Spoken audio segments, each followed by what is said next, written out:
আমার বেলালের হায়াত আর মাত্র 7 দিন বাকি। আর মাত্র 7 দিন পর বেলালের হয়তোবা দুনিয়া থেকে গমন হয়ে যাবে। অতএব তোমরা বেলালের জন্য 7 দিনের জন্য হলো একটা পাত্রীর ব্যবস্থা করো। আল্লাহর নবী যখন এই খবর জানাইলেন বেলালের হায়াত আর মাত্র 7 দিন বাকি, ওমর রাদিয়াল্লাহু তাআলা আনহু, আলী রাদিয়াল্লাহু তাআলা আনহু দুজন বের হয়ে গেলেন।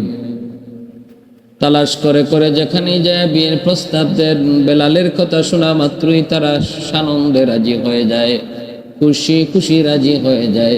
বলে বেলালের কাছে যদি আমার উপযুক্ত মেয়েকে বিয়ে দিতে পারি তাহলে সেটা ভাগ্য। আমার নবীর এত মায়ার সাহাবী, আমার নবীর পার্সোনাল সেক্রেটারি, নবীজির কাছে কেউ যদি দেখা করতে হতো বেলালের পারমিশন ছাড়া দেখা করা সম্ভব হতো না। ওমর আলী মানুষের কাছে যান, তালাশ করেন।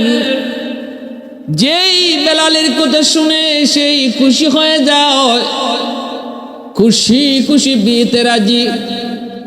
কিন্তু ওমর সাথে সাথে বলেন, ভাইরে আপনি তো আপনার মেয়ের বিয়েতে রাজি, কিন্তু বেলালের হায়াত আর মাত্র 7 দিন বাকি।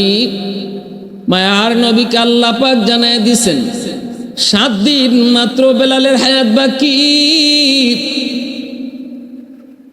এই কথা বলা মাত্রই কোন মেয়ের বাবাই তখন আর রাজি হয় না। কেমন করে রাজি হবে? এটা তো রাজি হওয়ার কথাও না। সাফ সাফ জানায় দেয়, না তাহলে আমি রাজি না। 7 দিন পরে আমার মেয়েটা বিধবা হয়ে যাবে, স্বামী হারা হয়ে যাবে। কেমন করে আমার মেয়ে বাকি জীবন কাটাবে? না না, আমি বিয়েতে রাজি না। ওমর আলী তালাশ করে করে খুঁজে রাজি হয় প্রথমে বেলালের নাম শোনা মাত্রই, কিন্তু হায়াত আর বাকি 7 দিন এই খবর শুনলি আর কেউ রাজি হয় না। খুঁজতে খুঁজতে ওমর তারা একটা বাগানের ভিতর দিয়ে চলে গেলেন, একটা অরণ্য জঙ্গলের দিকে। যা দেখতে পেলেন লোকালয়হীন একটা জঙ্গলের ভিতরে একটা ঝুপড়ি, সেখানে একটা সুন্দর ঘর। একজন মানুষ বাগানের ফল কুড়াইতেছে। যাইয়া তারে সালাম দিলেন, দিয়া বলেন, ভাই আমরা আপনার কাছে এসেছি। লোকটা কয়, আপনারা কে? কয়, আমি নবীর সাহাবী ওমর। আর ইনি হলেন নবীর সাহাবী আলী। এই কথা বলা মাত্রই হযরত ওমর নিজের পরিচয় শোনানো মাত্রই লোকটা কয়, আপনারা কেন আইছেন আমার কাছে? আপনাদের এমন কি প্রয়োজন? ওমর বলে, প্রয়োজন হলো আপনার কাছে আপনার কোনো উপযুক্ত মেয়ে আসেনি, এই সংবাদটা নিতে এসেছি। লোকটায় কয়, কেন? কয়, আমরা বেলালের জন্য পাত্রী খুঁজতে বের হয়েছি। আল্লাহর নবীর মায়ার সাহাবী বেলাল, যেই বেলালের ঘর নাই, বাড়ি নাই, শুধুমাত্র নবীর খেদমত। আল্লাহর নবীর পিএস, মায়ার নবীর মদিনার মসজিদের ইমাম, কিন্তু বেলাল নবীর মুয়াজ্জিন। এত সম্মান, এত ইজ্জত বেলালের। আবু বকর সিদ্দিক রাদিয়াল্লাহু তাআলা আনহু, হযরত ওমর ফারুক রাদিয়াল্লাহু তাআলা আনহুর মতো এত বড় বড় জলিলুল কদর সাহাবীগণ বেলালের পারমিশন নিয়ে নবীর সঙ্গে দেখা করতে হতো। এতটা ইজ্জত, এতটা সম্মান আল্লাহ বাড়ায় দিয়েছেন। যেই মাত্র বেলালের জন্য বিয়ের প্রস্তাব দেয়, কন্যার বাবা পাত্রীর বাবার সাথে রাতে রাজি হয়। এত ভাগ্যের ব্যাপার, এত ভাগ্যের ব্যাপার। কিন্তু ওমর এই বিষয়টা তিনি জানিয়ে দিলেন, বেলালের হায়াত কিন্তু আর মাত্র 7 দিন বাকি। 7 দিনের জন্য বেলাল বিয়ে করবে। আল্লাহর নবী কথা জানাইছেন, আল্লাহ নবীর জানাইছেন।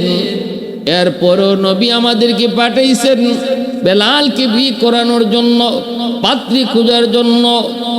আপনি কি এই কথা শোনার পরও রাজি আছেন কিনা? মদিনার কেউ রাজি হয় না, কোনো মেয়ের বাবাই রাজি হয় নাই। 7 দিন হায়াত বাকি আছে শোনা মাত্রই সবাই পিছনে চলে যায়। আপনি কি রাজি আছেন? মেয়ের বাবা কয় না, আমিও রাজি না। আমি একজন মেয়ের বাবা, দরদি বাবা। পৃথিবীতে এমন কোনো বাবা থাকার কথা না যেই বাবা শুনবে তার মেয়ের জামাতা মাত্র তার হায়াত বাকি 3 দিন, মাত্র তার হায়াত বাকি 7 দিন, এই অবস্থায় কেউ বিয়ে দেওয়ার কথা না। কিন্তু শরীয়তের বিধান দেখেন, তারা কিন্তু সাফ সাফ জানিয়ে দিছেন ছেলের কি দোষ আছে, ছেলের কি গুণ আছে, সবই কিন্তু প্রকাশ করেছেন। এখানে লুকালুকি নাই, শরীয়তের বিধানও তাই, লুকানোর কিছু নাই। শারীরিক কোনো যদি ক্ষতি থাকে, এরকম ভাবে যদি কোনো অসুবিধা থাকে, এগুলা তারা জানায় দিতে হয়। এটাই হলো শরীয়তের বিধান। আলী রাদিয়াল্লাহু তাআলা আনহু, হযরত ওমর ফারুক রাদিয়াল্লাহু তাআলা আনহু, তারা কিন্তু পরিষ্কার জানিয়ে দিয়েছেন, সাফ সাফ জানিয়ে দিয়েছেন, হ্যাঁ আমরা আপনার এই বিয়ের প্রস্তাবে রাজি হয়েছেন, কিন্তু এই কথা জানেন কিনা জানি না, বেলালের হায়াত কিন্তু আর মাত্র 7 দিন বাকি। মেয়ের বাবা কয় আমিও রাজি না, আমিও রাজি না। তারা চলে আসবেন, নিরুপায় হয়ে অসহায় হয়ে চলে আসবেন। ওই অবস্থায় মেয়েটা ভিতর থেকে আওয়াজগুলি শুনলো, মেয়েটা ভিতর থেকে কথাগুলি শুনলো। মেয়েটা তখন বাবাকে ডাক দেয়া কয় বাবা আপনি ভিতরে আসেন। বাবাকে ভিতরে নিয়ে মেয়েটা তখন বলতেছে আব্বু আমি সব কথা শুনেছি, আমি ওমরের কথা শুনেছি, আলীর কথাও শুনেছি, বেলালের জন্য তারা পাত্রী খুঁজতে বের হয়েছে তাও শুনেছি, 7 দিন হায়াত আছে বেলালের এই কথাও আমি শুনেছি বাবা। কেউ বেলালের কাছে বিয়ে দিতে রাজি হয় না, 7 দিন হায়াত বাকি আছে এই কথাটা শুনলে কেউ দেওয়ার কথাও না। কিন্তু বাবা গো, যেহেতু আমার নবী দয়ার নবী সরওয়ারে কায়নাত বেলালের হায়াত 7 দিন বাকি আছে এটা জানার পরেও বেলালের জন্য পাত্রী খুঁজতে বের করেছেন, অতএব এর ভিতরে অবশ্যই মঙ্গল, এর ভিতরে অবশ্যই কামিয়াবি আছে। আমি আমার নবীর প্রতিটা কথাকে ইয়াকিন করি, বিশ্বাস করি, নবীকে আমি আমার জানের চেয়েও বেশি ভালোবাসি। রাসূল বলেন লা ইউমিনু আহাদুকুম হাত্তা আকুনা আহাব্বা ইলাইহি মিন ওয়ালিদিহি ওয়া ওয়ালাদিহি ওয়ান নাসি আজমাইন। আল্লাহর নবী বলেন শুধু আমি নবীকে ভালোবাসি বললেই ভালোবাসা হবে না, সন্তান সন্ততি থেকেও আল্লাহর নবীকে বেশি ভালোবাসলে সেই হবে খাঁটি মুমিন। বাপ মার চেয়েও আল্লাহকে যদি কেউ বেশি, নবীকে কেউ বেশি ভালোবাসে তবেই সে খাঁটি মুমিন। নবীজি বলেন যতক্ষণ পর্যন্ত আমি রাসূল মা বাবা ভাই বোন আত্মীয় স্বজন ছেলে মেয়ে সবার থেকে বেশি প্রিয় না হব, ততক্ষণ পর্যন্ত কেউ কামিল মুমিন নয়, ততক্ষণ পর্যন্ত সে কামিল মুমিন নয়। নবীকে মানার অর্থ কি রে যুবক?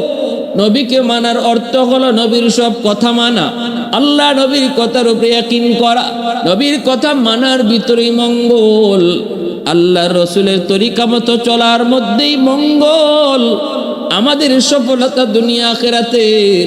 এই জিনিসটা করা এবং মানা, এর নাম হলো নবীকে মানা, এর নামই হলো নবীকে মানা। মেয়েটার কি পরিমাণ দিনের বুঝ, ওই যুগে মহিলাদের দিলের ভিতরে দিনের কি পরিমাণ বুঝ ছিল রে যুবক। ও আল্লাহর বান্দিরা একটু খেয়াল করে শোনো, তোমরা এই যুগের নারী, তারাও ছিল নবীর যুগের নারী, তারাও কিন্তু মুসলমান, আর আমি আর তুমিও মুসলমান। আল্লাহর নবীর কথার মধ্যে, নবীর কথা মানার মধ্যে মঙ্গল কামিয়াবি কি পরিমাণ ইয়াকিন ছিল এই বিষয়ের উপর মেয়েটা ভালো করে জানতেছে। তার আগত হবু স্বামী মাত্র 7 দিন হায়াত, মাত্র 7 দিন হায়াত আছে, এই কথা জানার পরেও বাবাকে জানাইতেছে, আব্বা আমি বিয়েতে রাজি, আব্বা আপনি এই বিয়ের আয়োজন করেন, কারণ আমার নবীর কথা মানার মধ্যে আমাদের কোনো ক্ষতি হবে না, আমাদের কোনো লস হবে না, আমাদের পুরোপুরি একই নাসে লাভ হবে, সফলতা আসবে। মেয়েটা যখন এই প্রস্তাব নিজের মতামত বাবাকে জানায় দিল, বাবার সাথে সাথে ওমর আলীকেও জানায় দিল, ওমর আমার মেয়ে বিয়েতে রাজি আছে, অসুবিধা নাই, আল্লাহর নবীকে গিয়ে জানান আমার মেয়েও রাজি, আমি নিজেও এই বিয়েতে রাজি। বেলালের সাথে মেয়েটার বিয়ে হয়ে গেল। বিয়ে হওয়ার পর বাসরাতে বেলাল জিজ্ঞেস করেন, আপনি কেমন করে রাজি হলেন গো?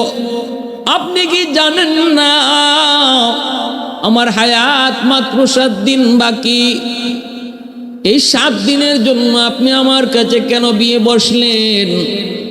আল্লাহর বান্দি জবাব দেয়, আল্লাহর বান্দি জবাব দেয়, আমার আল্লাহর নবী তিনি ভালো জানেন, ভালো বুঝেন, আল্লাহ নবীর কথা মানার ভিতরে মঙ্গল। 7 দিনের জন্য বেলালে বিয়ে করবে, এই বিয়েতে যদি কামিয়াবি না আসতো, এই বিয়ের মধ্যে যদি ক্ষতি থাকতো, নবীজি কখনো আপনার জন্য পাত্রী খুঁজতে বের করতেন না, আদেশ দিতেন না। নবী যখন আদেশ দিয়েছেন, তাহলে আমার 100 ইয়াকিন, এটা মানার ভিতরে মঙ্গল, মানার ভিতরে কামিয়াবি, এজন্য আমি রাজি হয়ে গেছি। এই কথা বইলা বেলাল শুকরিয়া আদায় করলেন আল্লাহর দরবারে। ভাইরা বন্ধুরা, সকালবেলা স্বামী স্ত্রী দুজন ঘরের ভিতরে, ওই অবস্থায় বেলাল ক্ষুধার্ত, বলতেছেন বিবি গো আমাকে একটু রুটি দাও। বিবি সাহেব 7টা রুটি বইলা 7টা রুটি বেলালের সামনে হাজির করলেন। বেলাল মাত্র রুটিটা খাবেন, ওই অবস্থায় দরজার পাশে একজন ভিক্ষুক আইসে ভিক্ষা চাইল, আসনি গো কেউ? আজ আমি 3 দিন যাবত কিছু খাই না, কিছু পাই না, আমাকে খাওয়ার কিছু দিবেননি? হযরত বেলাল হাবশী রাদিয়াল্লাহু তাআলা আনহু মাত্র তিনি বসছেন, মাত্র তিনি বসছেন, 7টা রুটি নিয়ে তিনি খাবেন বিবিকে লইয়া। ওই অবস্থায় দরজার পাশে যখন ভিক্ষুক ভিক্ষা চায়, বেলাল আর রুটি খাইলেন না, 7টা রুটি ওই সাইলকে দিয়ে দিলেন। সাইল বেলালের দরজার সামনে বসে তিনি রুটিগুলা খাইতেছেন, রুটিগুলা খাইতেছেন। ভাইরা ওই রুটি যেদিন খাবেন, যেদিন তিনি রুটিটা দিছেন আর ভিক্ষুক আইছে, ওই দিনটাই ছিল বেলালের বিয়ে থেকে নিয়ে 7ম দিন, যেদিনে তার জান কবজ হওয়ার কথা। মালাকুল মউত আজরাইল আলাইহিস সালাম তিনি আসলেন জান কবজের জন্য। আয়েশা দেখেন দরজার সামনে একজন ভিক্ষুক বসে বসে সে খানা খাইতেছে। মালাকুল মউত আজরাইল দরজার পাশে সামনে একজন লোক বসা, এমন ভাবে বসা ভিতরে ঢুকবার মতো নয়, তারে না সরায় ঢোকা সম্ভব নয়। মালাকুল মউত আজরাইল বলতেছে, কে গো তুমি? কে তুমি? একটু সরো, আমি বেলালের ঘরে ঢুকবো। কিন্তু ইনি বলতেছেন না, আপনি কি জানেন না কারো খানা খাওয়ার সময় ডিস্টার্ব করে ঠিক না? আপনি কেন আমার এই কথা বলেন? খানা খাওয়ার শেষ হোক, এরপরে আপনার কথা যা শুনবো জবাব পারলে দিব। খানা খাওয়ার ভিতরে কোনো অসুবিধা দিবেন না, ডিস্টার্ব করবেন না।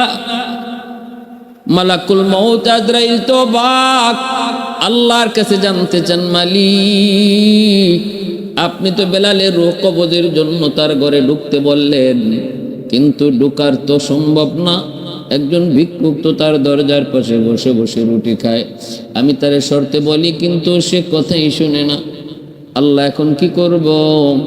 আল্লাহ পাক রব্বুল আলামিন কয়, আজরাইল তুমি দেখতেছো ভিক্ষুক, যদিও সে ভিক্ষুক কিন্তু সে আমার বড় পিয়ারা বান্দা, সে আমার বড় নেককার বান্দা, সে আমার কাছে বহুত বড় বলি। সাবধান, তুমি তার সাথে বেয়াদবি করবা না। এরে আজরাইল, আমার ওই নেককার প্রিয় বান্দা, সে যা বলবে তুমি তাই করবা, কারণ সে আমার কাছে এত প্রিয়, সে যা চায় আমি আল্লাহ তাই কবুল করে নেই, কারণ সে হলো মুস্তাজাবুদ দাওয়া। उल्फत में तेरी वही सीने दंदान को तूरा, उल्फत में तेरी वही सीने दंदान को तूरा, बू बकर उमर नक्श कदम तेरा न छूरा, आयुष्शाक नबी वाके असरार मदीना, सुल्तान का सुल्तान है सुल्तान मदीना, सरकार का सरकार है सरकार मदीना।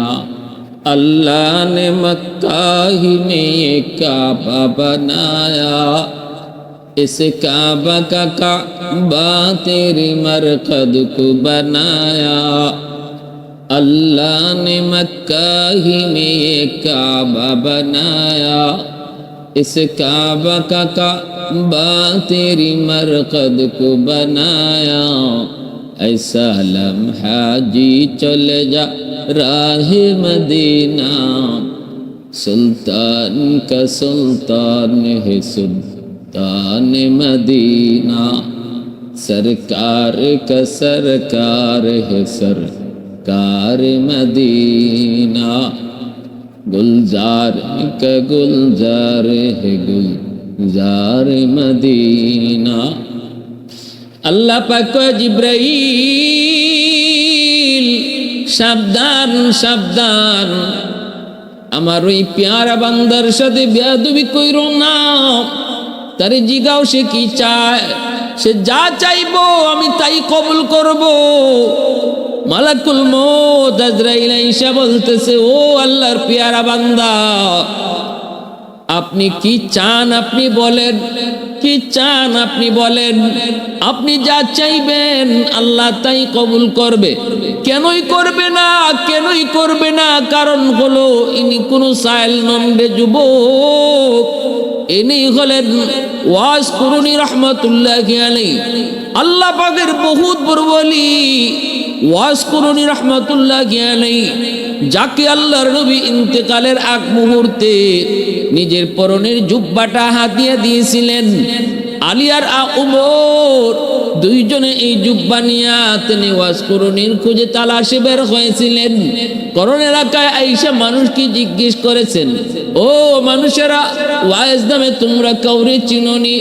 মানুষেরা কয় আমরা চিনি একজন পাগল, নাম ওয়াজ, জঙ্গলের মধ্যে থাকে, বসতির মধ্যে আয় না, মানুষের সাথে মিশে না, এমন একটা মানুষ জঙ্গলের ভিতরে থাকে, মাকে নিয়ে থাকে, মাকে নিয়ে থাকে, একটা উট নিয়ে উট রাখালি করে, উটের দুধ খায়, মাকে নিয়ে জঙ্গলের ভিতরেই থাকে, আর শুধু নামাজ পড়ে, তসবিহ পড়ে, আল্লাহর গুণগান গায়।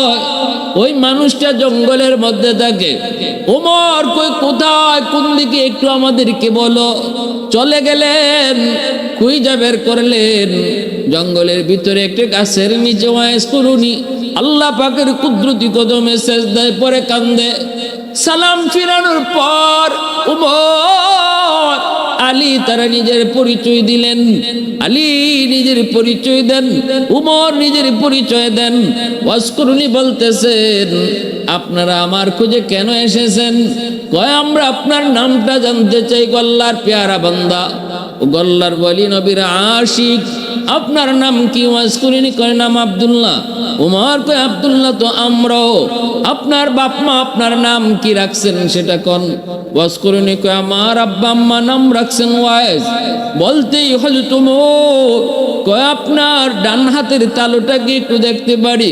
ওয়াজ কুরুনি ডান হাতের তালুটা দেখানো মাত্রই নবী বলে দিয়েছিলেন, ওমর আমার পাগল ওয়াজ কুরুনি যে আল্লাহর প্রেমিক, তারে যখন পাইবা তার চেহারাটা এমন, তার চুলগুলি এমন, তার বডিটা হবে এমন, হাতে তালুতে একটা সাদা দাগ একটা দেখতে পাইবা। ওই সাদা দাগটাও তারা পেয়ে গেলেন, চেহারাও মিলে গেল। সব মিলে যাওয়ার পর, নবীর কথার সাথে সব বিবরণ মিলে যাওয়ার পর ওমর বলে, আপনি সেই ওয়াইজ যাকে আল্লাহ নবী ইন্তেকালের আগে নিজের পরনের জুব্বাটা হাতিয়ে দিছেন। ওগো আল্লাহর গোলাম, ওগো আল্লাহর আশিক, ওগো আল্লাহ প্রেমিক, ওগো নবীর আশিক, নবীর সাথে থাকছি কিন্তু নবীর পরনের জুব্বা হাতিয়ে পাই নাই, অথচ আপনি আল্লাহর নবীকে দেখেনও নাই, নবীর পরনের জুব্বা হাদিয়া পেয়ে গেছেন। কোন কারণে? ওয়াজ করুনি কয় আমার মার দোয়া। আল্লাহু আকবার, জোরে বলি আল্লাহু আকবার। আমার মার দোয়া, আমার মার দোয়া, মার দোয়ার খাতিরে ওয়াজ করুনি। এত দামি, এত দামি। এর যুবক, বাপ মার দোয়ার কারণে সন্তান আল্লাহর কাছে দামি হয়। বাপ মার দোয়ার উসিলায় সন্তানের দুনিয়া আখিরাতে উজ্জ্বল হয়। বাপ মার দোয়ার উসিলায় সন্তান দুনিয়াতেও লাভবান হয়। বাপ মা যদি বদ্ধ থাকে সন্তান দুনিয়াতেও ধ্বংস হয়, আখিরাতের জীবনও ধ্বংস হয়। কারণ হলো রাসূল কয়, রাদার রব্বি ফি রাদাল ওয়ালিদাইন ওয়া সাখাতুর রব্বি ফি সাখাতিল ওয়ালিদাইন। বাপ মা খুশি থাকলে আল্লাহ খুশি, বাপ মা নারাজ থাকলে আল্লাহ নারাজ, আল্লাহ নারাজ। এজন্য যুবক, দুনিয়ার সফলতা চাও, মা কি মার দোয়া নেও। দুনিয়ার সফলতা চাও, বাবার দোয়া নেও। আল্লাহ পাক রব্বুল আলামিন জীবনের বাতি আল্লাহ জ্বালায় দিবে। ওয়াজ করুনি দোয়া পেয়েছেন মার দোয়া পাইয়া আল্লাহ পাক শুধু ওলি নয়, শুধু ওলি নয়, ওলিদের সরদার আল্লাহ বানায় দিছে, সুলতানুল আরিফিন আল্লাহ বানাইছে। শুধু তাই নয়, আল্লাহ তাও জানায় দিছে। আল্লাহ কয়, তোমারে মুস্তাজাবুদ দাওয়া বানায় দিছি, যাও তুমি যা চাইবা আমি তাই কবুল করব। আল্লাহ তার হাবিবরও জানায় দিছে, বন্ধু সে কিন্তু মুস্তাজাবুদ দাওয়া, সে হাত তুললে আমি আল্লাহ দোয়া কবুল করি।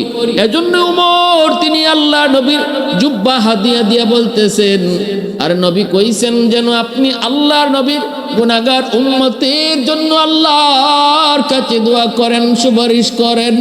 কারণ আল্লাহ আপনার দোয়া ফিরায় দেয় না, আল্লাহ আপনার দোয়া ফিরায় দেয় না।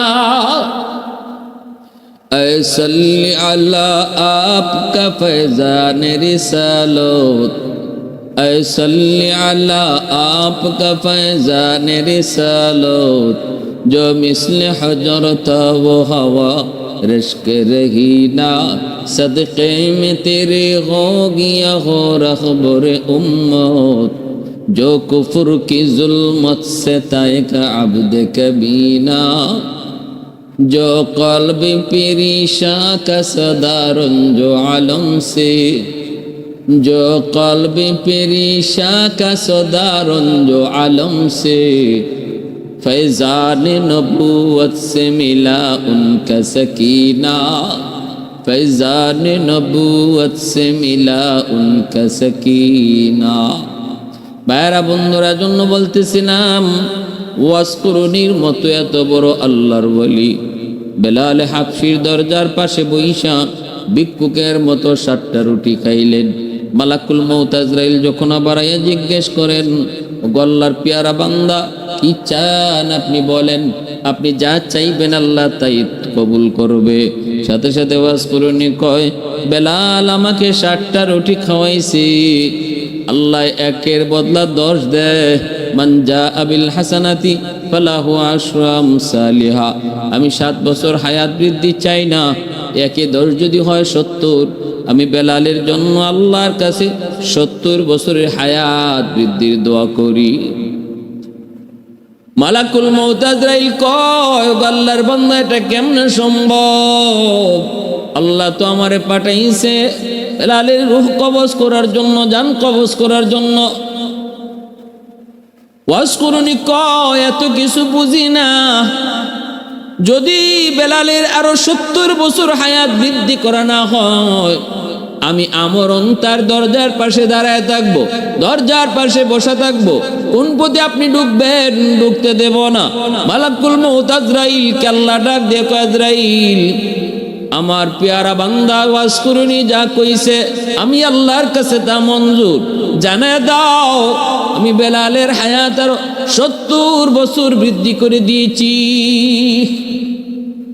সুবহানাল্লাহ। मैं तालिब मौला हूँ मेरे इश्क निराला, मैं तालिब मौला हूँ मेरे इश्क निराला, है जुमला जहाँ जिनके तजल्ली से उजाला, है जुमला जहाँ जिनके तजल्ली से उजाला, मा दर्द जहाँ गैर खुदा यार नदारे, যদি याद खुदा ही दिगर कार नदारम, যদি याद खुदा ही दिगर कार नदारम। মূলত আল্লাহ পাকের তকদিরে বেলালের হায়াত আরো 70 বছর পরে ওনার মা জান কবজের রূহ লেখা ছিল। কিন্তু আল্লাহ পাক রব্বুল আলামিন এর আগে এমন একটা ঘটনা ঘটে আল্লাহ পাক বুঝাইয়া দিয়েছেন, আল্লাহর গোলাম ভিক্ষুকে ভিক্ষা দিলে, অভাবী মানুষকে খাওয়াইলে, অভাবী মানুষকে খাওয়াইলে, বিপদে পড়া মানুষের পাশে দাঁড়াইলে, অন্তর থেকে যে দোয়া করে এই দোয়ার উসিলায় আল্লাহ পাক মানুষের হায়াতের ভিতরে বরকত বাড়িয়ে দেয়। যদি হায়াতের মধ্যে আল্লাহ পাক রব্বুল আলামিন কোনো বিপদ অ্যাক্সিডেন্ট থাকে সেটাও আল্লাহ দূর করে দেয়। আল্লাহ পাক তো কাদিরে মতলক, আল্লাহ পাক চাইলে তার হায়াত আল্লাহ নিজেই বাড়িয়ে দিতে পারে। সম্পূর্ণ এখতিয়ার কার হাতে? একমাত্র আল্লাহর হাতে। সম্পূর্ণ এখতিয়ার একমাত্র আল্লাহর হাতে। দোয়ার উসিলায় মানুষের তকদির পর্যন্ত পাল্টে যায়। দোয়ার মতো দোয়া যদি হয়, হাতের মতো হাত যদি হয়, জবানের মতো জবান যদি হয়, আল্লাহ পাক ওই দোয়ার উসিলায় তকদির পাল্টায় দেয়, তকদির আল্লাহ পাল্টায় দেয়। এজন্য রে ভাই, বেলাল হাবশী রাদিয়াল্লাহু তাআলা আনহু এত বড় মর্যাদা, এত সম্মান আল্লাহর দরবারে ছিল। ওই বেলাল হাবশী রাদিয়াল্লাহু তাআলা আনহু ছিলেন তিনি উমাইয়ার গোলাম। উমাইয়ার গোলাম থাকতে নবীর উপর ঈমান আনলেন। উমাইয়া বেলালকে নির্যাতন শুরু করলো। মক্কার উশৃঙ্খল যুবকগুলির লেলায় দিল। রাতের বেলাও নির্যাতন, দিনের বেলাও নির্যাতন। দিনের বেলা চিৎ করে শোয়া রাখত। উত্তপ্ত মরুভূমির প্রান্তরে সেই কড়া রৌদ্রের মধ্যে শোয়া রাখত। নিচে ছিল প্রচন্ড গরম পাথর, গোশতগুলা খসে খসে পড়ে যাইত। সে আহত শরীরে আবার রাতের বেলা ব্যর্থাঘাত করত। এত নির্যাতন, এত নির্যাতন বেলালের উপর। এরপরও কিন্তু বেলাল আল্লাহ নাম ছাড়েন না, এরপরও আহাদ আহাদ নাম ছাড়েন না। তখনই উমাইয়া সিদ্ধান্ত নেয় বেলালকে বিক্রি করে দিবে। হযরত আবু বকর সিদ্দিক আল্লাহর নবীকে বলেন, নবী গো, বেলালকে উমাইয়া মেরেই ফেলবে গো নবী, অনুমতি যদি দেন আমি বেলালকে কিনে আনবো। আল্লাহর নবী কয়, আবু বকর আমারও কিছু পয়সার সাথে নিও। বেলালের কি পরিমাণ মর্যাদা কেউ না জানলো, আল্লাহ আমারে জানাইছে। কিয়ামতের ময়দানে আল্লাহ যখন জানতে চাইবো আমার বেলালকে কে কে কিনছ, তখন আমি যে রসুল যেন বলতে পারি, মালিক আবু বকরের পয়সার সাথে আমারও কিছু পয়সা ছিল। সিদ্দিক আকবর নিয়ে আসলেন। উমাইয়াকে জিজ্ঞেস করলেন, উমাইয়া বেলালকে বিক্রি করবি? কহ কত? কয় 10 দিরহাম দিলাও। আবু বকর সাথে সাথে 10 দিরহাম দিয়া দিলেন। উমাইয়া কয়, আবু বকর ভাবছিলাম তুমি বড় বুদ্ধিমান, কিন্তু এখন দেখি তুমি বোকা।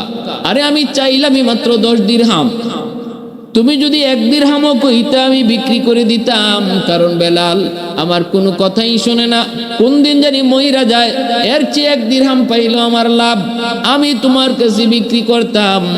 1 দিরহাম পাইলো, তুমি তো বোকা মানুষ, চাইলাম যে তো অতই দিয়া দিছো। আবু বকর কই, উমাইয়া আমি বোকা না, তুই ঠকছো। আমি ঠকি নাই, তুই ঠকছো। কারণ বেলালের মর্যাদা তুই বুঝো নাই।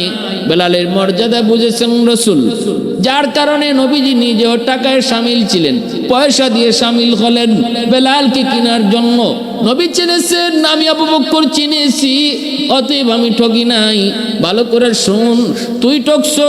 10 দিরহাম না কইলা, যদি 100 দিরহাম চাইতা আমি বেলালকে 100 দিরহাম দিয়েই কিনে নিতাম।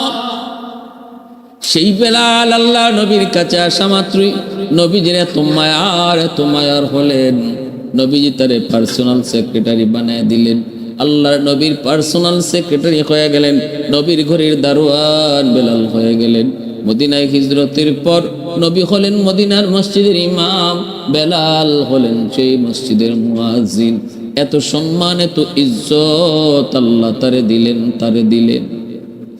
সেই বেলাল হাবশী রাদিয়াল্লাহু তাআলা আনহু হাসরের মাঠেও আল্লাহ কইব, বন্ধু আজান দিতে বলো। কে দিবে গো মালিক আজান? আবু বকর নিয়ত করছে আজান দিবে হাসরের মাঠে, উমর মনে করছে আজান দিবে। আল্লাহ কই, বন্ধু দুনিয়াতে যে বেলাল আজান দিত ওই বেলালকে আজান দিতে বলো।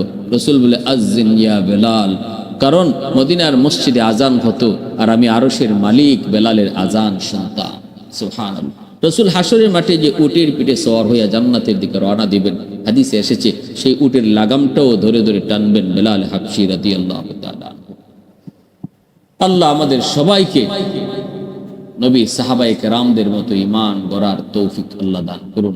ওয়া আখির দাওয়ানা वहदत की हिफाजत नहीं बेकुव्वत बाजू, वहदत की हिफाजत नहीं बेकुव्वत बाजू, आती नहीं कुछ काम है अक्ल खुदा दा, आती नहीं कुछ काम है अक्ल खुदा दा। ऐ मर्द खुदा तुझको कुव्वत नहीं हासिल, जा बैठी किसी गार में अल्लाह को कर याद, ये सच है कि बातिल की तरफदार नहीं हम, गद्दार न समझो हम गद्दार नहीं हम, फूलों की तरह नरम मिजाज अपना है नाज़ुर, हम तीर नहीं नेज़ा व तलवार नहीं हम, हम तीर नहीं नेज़ा व तलवार नहीं हाँ। मुसलमाনের আওয়াজে বলি আল্লাহু আকবার।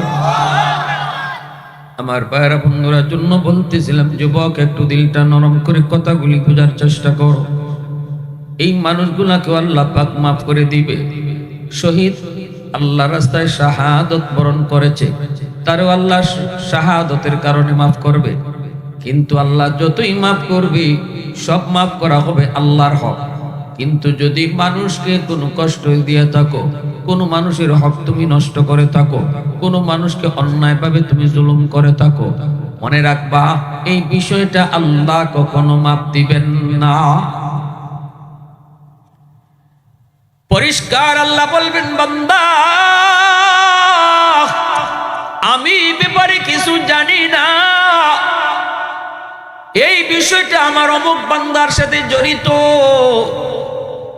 দুনিয়াতে মার হক নষ্ট করেছো, বাবার হক নষ্ট করেছো, স্ত্রীর হক নষ্ট করেছো, ভাইয়ের হক নষ্ট করেছো, প্রতিবেশীর হক মাইরা খাইছো, গ্রামের মানুষের হক মাইরা খাইছো, অমুক মানুষের তমুক মানুষের। আল্লাহ পাক বলবে বিষয়টা আমার না, বিষয়টা যার তার সাথে তুমি মামলা ডিসমিস করো। ওই দিন ওই মানুষটার সাথে মামলা ডিসমিস না কইরা কোন মানুষ তার জীবনের নামাজ, তার জীবনের রোজা, তার জীবনের হজ, তার জীবনের উমরা, তার জীবনের লক্ষ লক্ষ টাকা দান সদকা এগুলা লইয়াও সে জান্নাত পাবে না যতক্ষণ পর্যন্ত মানুষের মামলা ডিসমিস না হবে। কঠিন বিষয়টা, কঠিন। আল্লাহ পাক সব সব জানাই দিবে, আমি জানি না।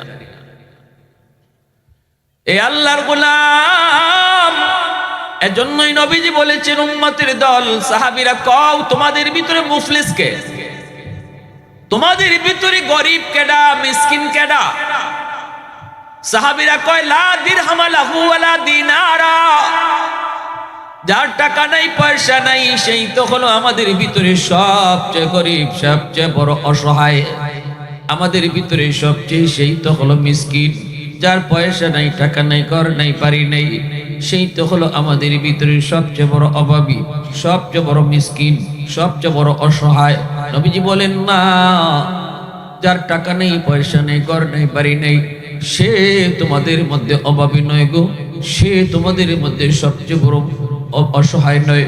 সবচেয়ে বড় মুফলিস হলো ওই মানুষটা, যেই মানুষটার টাকা পয়সা ছিল, দুনিয়াতে দ্বন্দ্ব হলো, ছবি ছিল, আল্লাহর রাস্তায় সে অনেক টাকা পয়সা দান করছে, মসজিদে গিয়ে নামাজ পড়ছে, বছরে বছরে হজ করছে, উমরা করছে, পাহাড় পরিমাণ নেকি লইয়া আল্লাহর সামনে হাজির হয়েছে।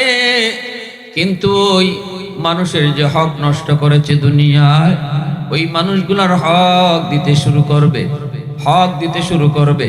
কারণ কিয়ামতের ময়দানে একমাত্র চলবে নেকি, পয়সা চলবে না, রুপি চলবে না, ডলার চলবে না, পাউন্ড চলবে না। হাসরের মাঠে জমি জমা দিয়েও বদলা নেওয়া যাবে না। হাসরের মাঠ শুধুমাত্র চলবে নেকি। আমরা তো দুনিয়াতেও দেখি বাংলাদেশের টাকা ইন্ডিয়ায় চলে না, ইন্ডিয়ার টাকা পাকিস্তানে চলে না, পাকিস্তানের টাকা সৌদি চলে না, সৌদির টাকা লন্ডন চলে না, লন্ডনের টাকা আমেরিকায় চলে না। যার যার এলাকায় যেটা চলে এটাই চলে। হাসরের মাঠ আল্লাহ পাক এইভাবে সাজায় রাখছে, বান্দারে দুনিয়াতে তুই যার টাকা মাইরা খাইছো, দুনিয়াতে তুই যার জমি দখল করে নিছো, হাসরের মাঠে যদি ওই টাকা দিতেও চাস, সিস্টেম নাই। সুবহানাল্লাহ জোরে। তোর টাকা, তোর পাউন্ড, তোর ডলার এখানে ওকে, এখানে কোনো চলে না। এরপরেও বলেন কোনো টাকা পয়সা লইয়া কেউ কবরে যায়নি? জোরে বলেন। জমি জমা লইয়া, হ্যাঁ, 4 আঙ্গুল জমি দখল করে নিছো, আর রাসূল বলেন 7 তবক জমিন তোমার গলাত আল্লাহ হাসরের মাঠে লটকাই দিব। 4 আঙ্গুল জমি দখল করছো একজন দুর্বলের। ইত্তাকি দাওয়াতাল মাজলুম ফাইন্নাহু লাইসা বাইনাহা ওয়া বাইনাল্লাহি হিজাব। সালাসাতুন দাওয়াতুম মুস্তাজাবাতুন লা শাক্কা ফীহ, দাওয়াতুল মাজলুম ওয়া দাওয়াতুল মুসাফির ওয়া দাওয়াতুল ওয়ালিদি আলা ওয়ালাদিহি। আল্লাহ নবী বলেন 3 ব্যক্তির দোয়া বদদোয়ার সাথে সাথে আল্লাহর দরবারে কবুল হয়ে যায়। একজন হলো মজলুম, সমাজে দুর্বল মানুষ। যেই দুর্বল মানুষটার সমাজে কোনো টাকা ছিল না, পয়সা ছিল না, সম্পদ তার কম ছিল, গোষ্ঠীও তার ছোট ছিল, লোকজন তার ছিল না, না না তার অনেকগুলি ছেলেও নাই, পাশে দাঁড়াইবার মতো কেউ নাই, আবার ক্ষমতাও নাই। এই লোকটার উপরে তুমি সবল মানুষটাই জুলুম করেছ, তারে কথা দিয়ে আঘাত করেছ, হাত উঠে আঘাত করেছ, অথবা তার জমি জমা দখল করে নিছো। কারণ সে দুর্বল, সে তার পক্ষে কেউ দাঁড়াবে না। এই অবস্থায় তুমি যে তার উপরে জুলুম করেছ, মনে রাখবা নবীজি বলেন এই দুর্বল মানুষটা দুনিয়ার আদালতে মামলা দেয় না, মেম্বারের কাছেও মামলা নিয়ে যায় না, চেয়ারম্যানের কাছেও যায় না, এমপির কাছেও যায় না, যায়ও যদি মামলা পায় না। কারণ হলো দুর্বলের পক্ষে কেউ নাই, মানুষ সবলের পিছে পিছে ঘুরে। ঠিক কিনা জোরে হও। পয়সা যার আছে, লোক তার আছে, ঠিক না? ক্ষমতা যার আছে তার পিছে লোক আছে। দুর্বলের পক্ষে কেউ নাই, দুর্বলের পক্ষে কথা কওরা কেউ নাই। এজন্য দুর্বল মানুষ সমাজে সে যদি নির্যাতিত হয়, মজলুম হয়, তাহলে সে কারো কাছে যে বিচার পায় না, তার পক্ষে কেউ কথা বলে না। এজন্য সে থানায় গিয়ে মামলাও দেয় না, দারোগায়ও তার মামলা নেয় না, কারণ পয়সা কম পাইব। এই দুর্বল মানুষটা যখন আল্লাহর আদালতে মামলা দেয়, চোখের পানিটা ফালায় যখন কই মালিক আমি মেম্বারের কাছে গিয়েও কোনো মামলা পাই নাই, চেয়ারম্যানের কাছে গিয়েও আমি বিচার পাই নাই, আদালতে গিয়েও আমি বিচার দায়ের করতে পারি নাই, মালিক দুনিয়ার আদালত আমি বাদ দিয়ে দিলাম, আমার উপরে যে জুলুম হয়েছে মালিক তুমি সব দেখছো, আমি তোমার আদালতে মামলা বসায় দিলাম। নবী কই মামলা বসাইতে দেরি, আল্লাহর আদালতে মামলা গ্রান্টেড হতে দেরি হয় না।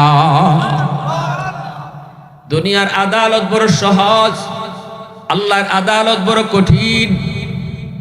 দুনিয়ার আদালতে জজ সাহেবরে ঘুষ দেওয়া যায়, দুনিয়ার আদালতে জজ সাহেবরে বলমাস খাওয়ানি যায়, দুনিয়ার আদালতে জজ সাহেবকে মিনিস্টার দিয়া ফোন দেওয়ানি যায়।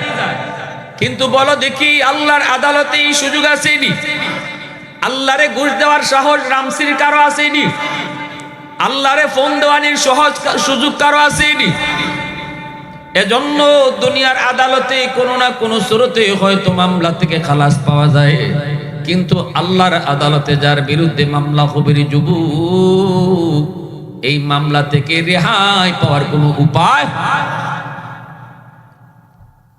দুর্বলে যখন মামলা বসাই দিব, আল্লাহ কইব বান্দা তোর জীবনের নামাজ, তোর জীবনের রোজা, তোর জীবনের হজ, তোর জীবনের লক্ষ লক্ষ টাকা দান সৎকার লয়ে তুই জান্নাতে একটু পরে যা।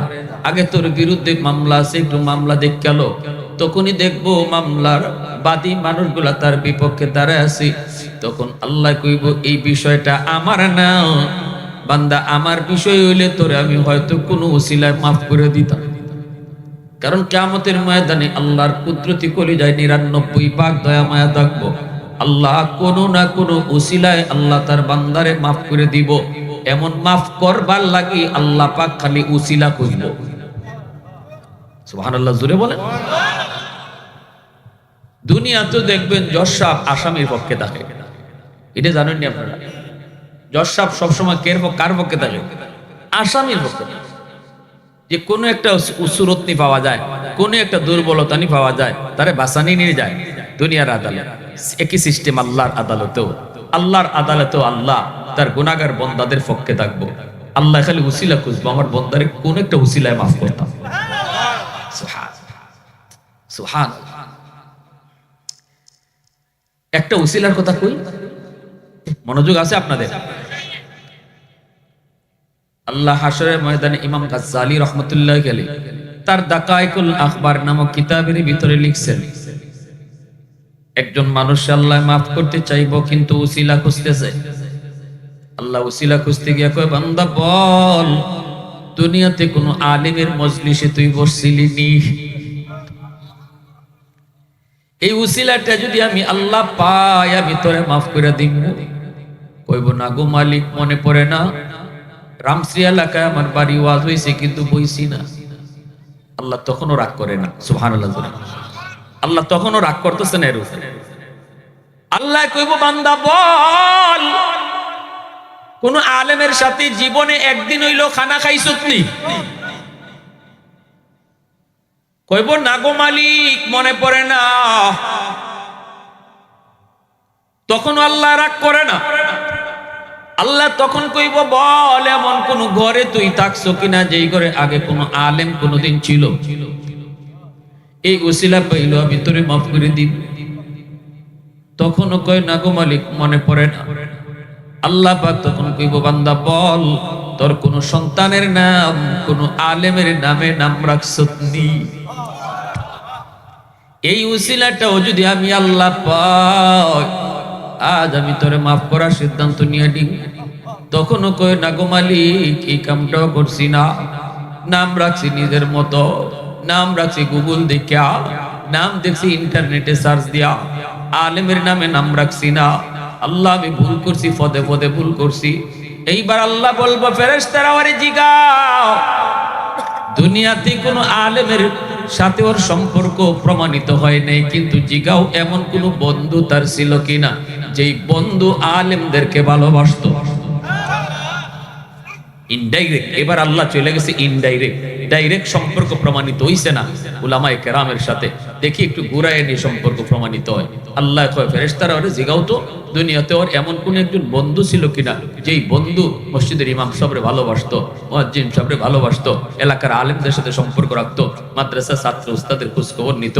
এরকম একটা ছেলের সাথে তার বন্ধুত্ব ছিল কিনা, যদি এতটুকু উসিলাও পাই আমি মাফ করে দিই। আল্লাহ। তখন কইব মালিক, মনে পড়েছে, মনে পড়েছে, দুনিয়াতে আমার একজন বন্ধু ছিল। আমার ওই বন্ধু উলামায়ে কেরামকে ভালোবাসতো, উলামায়ে কেরামকে মহব্বত করতো, ইমাম সাহেবরে বড় ভালোবাসতো, মুয়াজ্জিন সাহেবরে ভালোবাসতো, মাদ্রাসার ছাত্রদের খোঁজ খবর নিত। আমার আয়েশা মাঝে মাঝে গল্প শুনাইতো, আমার আয়েশা গল্প শুনাইতো, মাদ্রাসায় এই লাগবো ওই লাগবো, আমারে নিয়ে মানুষের বাড়িতে মাঝে মাঝে যাইতো। মনে পড়েছে, দুনিয়াতে আমার একজন এমন বন্ধু ছিল। তখনই আল্লাহ পাক রব্বুল আলামিন কইব ফেরেশতারা, আমার বান্দারে আর জাহান্নামে নেওয়া লাগবে না। সুবহানাল্লাহ। হুজুরে অনেকদিন পরে দেখছেন, আলহামদুলিল্লাহ, সবাই কোন আলহামদুলিল্লাহ। তখন আল্লাহ কইব, ফেরেশতারা, আমার বান্দা আমার নবীর নায়েব উলামায়ে কেরামের সাথে তার সম্পর্কটা একটু কুরাইয়া প্রমাণিত হইছে ডাইরেক্ট। যাও এই উসিলায় আমি আল্লাহ হাসরের মাঠে তারে মাফ কইরা দিলাম। প্রশংসা করব কার? এই পিছনে বাইরা জোরে আওয়াজ দিয়া কও, এতটুকু উসিলায় যে আল্লাহ মাফ করে দিব, এই আল্লাহর প্রশংসা করবেন না? কার প্রশংসা করব? আলহামদুলিমান কাদ্দারা খাইরাম ওয়া কাবালা, আলহামদুলিমান কাদ্দারা খাইরাম ওয়া কাবালা, ওয়া শুকরু লিমান সাওয়ারা হুসনাম ওয়া জামালা, ফারদুন সামাদুন আন সিফাতিন খালকি বারিউন, রাব্বুন আযালিয়ুন খালাকাল খালকা কামালা, লা জিদ্দা ওয়ালা নিদ্দা ওয়ালা হাদ্দা লিমাওলা, লা জিদ্দা ওয়ালা নিদ্দা ওয়ালা হাদ্দা লিমাওলা, আল আনা কামা কানা ওয়ালাম ইয়ালকা যাওয়ালা, আল আনা কামা কানা ওয়ালাম ইয়ালকা যাওয়ালা। মুহাব্বতের সাথে বলেন আল্লাহু আকবার। আমার ভাইরা বন্ধুরা জন্য বলতেছিলাম, আল্লাহ পাক রব্বুল আলামিন হাসরের ময়দানে আল্লাহ পাকের কুদরতি কলিজার মধ্যে 99 ভাগ দয়া মায়া থাকবো। আল্লাহ পাক রব্বুল আলামিন তার গুনাহগার বান্দা বান্দির পক্ষে থাকবো, কোনো না কোনো সুরতে তার বান্দারে মাফ করতে পারে কিনা। এজন্য বান্দার হক যদি তুমি আল্লাহর হক যদি তুমি নষ্ট করে থাকো, নামাজ পড়ো নাই, রোজা রাখো নাই, যদি তোমার দিলের ভিতরে অনুতপ্ত থাকে, তুমি যদি আল্লাহর কাছে কান্দো, তুমি যদি আল্লাহর কাছে কো আল্লাহ ভুল করে ফেলেছি, আল্লাহ পাক রব্বুল আলামিন কোনো না কোনো সুরতে তোমাকে ওসিলায় আল্লাহ মাফ করে দিব। কিন্তু যদি তুমি দুনিয়ায় ভাইয়ের হক নষ্ট করো, বোনের হক তুমি মাইরা খাও, প্রতিবেশীর হক নষ্ট করে খাও, যদি তুমি এরকম ভাবে দুনিয়াতে কোনো দুর্বলের হক নষ্ট করো, দুর্বলের হক মাইরা খাও, আল্লাহ পাক রব্বুল আলামিন কিয়ামতের ময়দানে বলবে, বান্দা বিষয়টা আমার না, যদি আমার হইতো কোনো না কোনো উসিলায় তোরে মাফ করতাম, যেহেতু বিষয়টা আমার অমুক বান্দার, সে তোর সামনে বাদী হয়ে দাঁড়ায় আছে, মামলা দিছে আমার আদালতে, এবার ইনসাফের বিচার হবে আমার আদালতে। মামলা যেই দে আমি আল্লাহ তার বিচারই করি, আমি মুখ চিহ্নে বিচার করি না। দুনিয়ার আদালতে মুখ চিহ্নে বিচার হয়, দুনিয়ার সমাজেও মুখ চিহ্নে বিচার হয়, দুনিয়ার সমাজ আজ সমাজ ব্যবস্থায় দেখা যায় গোষ্ঠী চিহ্নে বিচার হয়, দলের লোক দেখে বিচার হয় না। টেয়া খাইয়া বিচার আসেনি রামশ্রী? ওয়া ওয়া ওয়া, বিচারের আগের দিন রাইতে ওই কবিরাজি চলে, ঠিক না? 500 টাকা দিয়ে আইসে, কয় চাচা কালকে পয়েন্ট ধরাই দিও। চাচা পয়েন্ট মাথা লইয়া ঘুরে, পয়েন্ট লইয়া লইয়া চাচা খায়, ঠিক না? পরের দিন বিচারে বইয়া চাচায় তার উল্টা মাতে, টেহা গেল কই 500, কেমনে কইতো মানুষের সামনে শরম? কয় চাচা ফাঁসে ফাঁসে, মানুষে যাতে না বুঝে। চাচা কয় কি করবো তোর ফাঁসে, ঠেলায় নেগা ধসে। মানে তুই যখন দিয়া গেছো আমারে 500, এর পরে রাত্রে লই আইছে 1000, আমি ফাঁসের কথা কইব না 10-এর কথা কইব? ওই 10-এর কথা, এমন 10-এর কথা কয় না, চাচা অলরেডি দেখো চেঁচা আছে আল্লাহর দরবার, আসেনি না? নাই ভালো করে বিচার আচার আল্লাহ সবরে দিয়া করায় না, বিচার সবাই পারে না। আল্লাহ যারা বিচার করে এরার মাথার মধ্যে কিছু অতিরিক্ত জ্ঞান দেয়। এই যে অতিরিক্ত জ্ঞানটা আল্লাহ দিছে, এটা অতিরিক্ত নিয়ামত। এই নিয়ামতের হিসাবটা আল্লাহ করায় গন্ডায় নিব। তোরে যে আমি আল্লাহ বিচার আচার করার একটা আলাদা জ্ঞান দিছিলাম, এই নিয়ামতটা তুই কোন কাজে লাগাইছ ক, তখন ওই 5 আর 10 হিসাব হইব, ঠিক কিনা? জোরে হোক।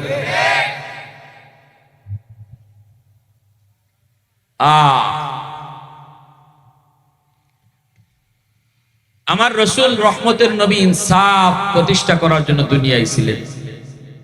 নবীজি আল্লাহ নবীর সামনে, নবীজির কাছে এক মহিলা চুরির অপরাধে ধরা পড়ছে। মহিলার বংশ হইল নবীর বংশ, কুরাইশ বংশ। এখন সাহাবায়ে কেরাম চিন্তায় পড়ছেন, চুরির অপরাধে যদি হাত কাটা হয় তাহলে আমার রসুলের বংশের ইজ্জত যায়। এখন এটারে কি করণ, একটু হালকা করা যায়নি? বিচারটা একটু হালকা করা যায় কিনা? সবাই একমত হইলেন, বিচারটা হালকা করা দরকার। কুরাইশ বংশ পৃথিবীর শ্রেষ্ঠ বংশ, ঠিক না? সম্মানী বংশ। এই বংশের ইজ্জত কেমনে রক্ষা করা যায়? মহিলার হাত না কাটিয়া যদি তার একটা আঙ্গুল কাটা দিত তাহলে বিচারও রক্ষা হইতো, আবার বংশের ইজ্জতও থাকতো। তো এই কথাটা রসুলের কাছে পৌঁছাইব কেটায়? এই সাহস কারো নাই। সকলেই মত হইছেন যে রসুল এই কথাটা কওয়া দরকার, যে এই মহিলার বংশ কুরাইশ বংশ। নবী জানেন না, নবীরে জানানি দরকার। চুরিত যে মহিলা ধরা পড়ছে, মহিলার বংশ নবীর বংশ, এটা রসুলকে জানানি দরকার। কিন্তু জানাই তো কেডায়? এই সাহস কারো নাই। আবু বকর সিদ্দিক কয়, আমারে তোমরা যা খুশি তা কইয়া ফাটাও, কিন্তু এটা লইয়া যাইতাম না। সাহাবীরা কুমর, রসুল তোমারে বড় মায়া করেন, তুমি একটু যাইবানি। উমর কয়, আবু বকর যে কাম লইয়া যায় না এটা দামি নাই। ও উসমান, তুমি নবীর জামাই, নবীর জামাতা, একটু যাইবাইনি। উসমানে কয়, অসম্ভব।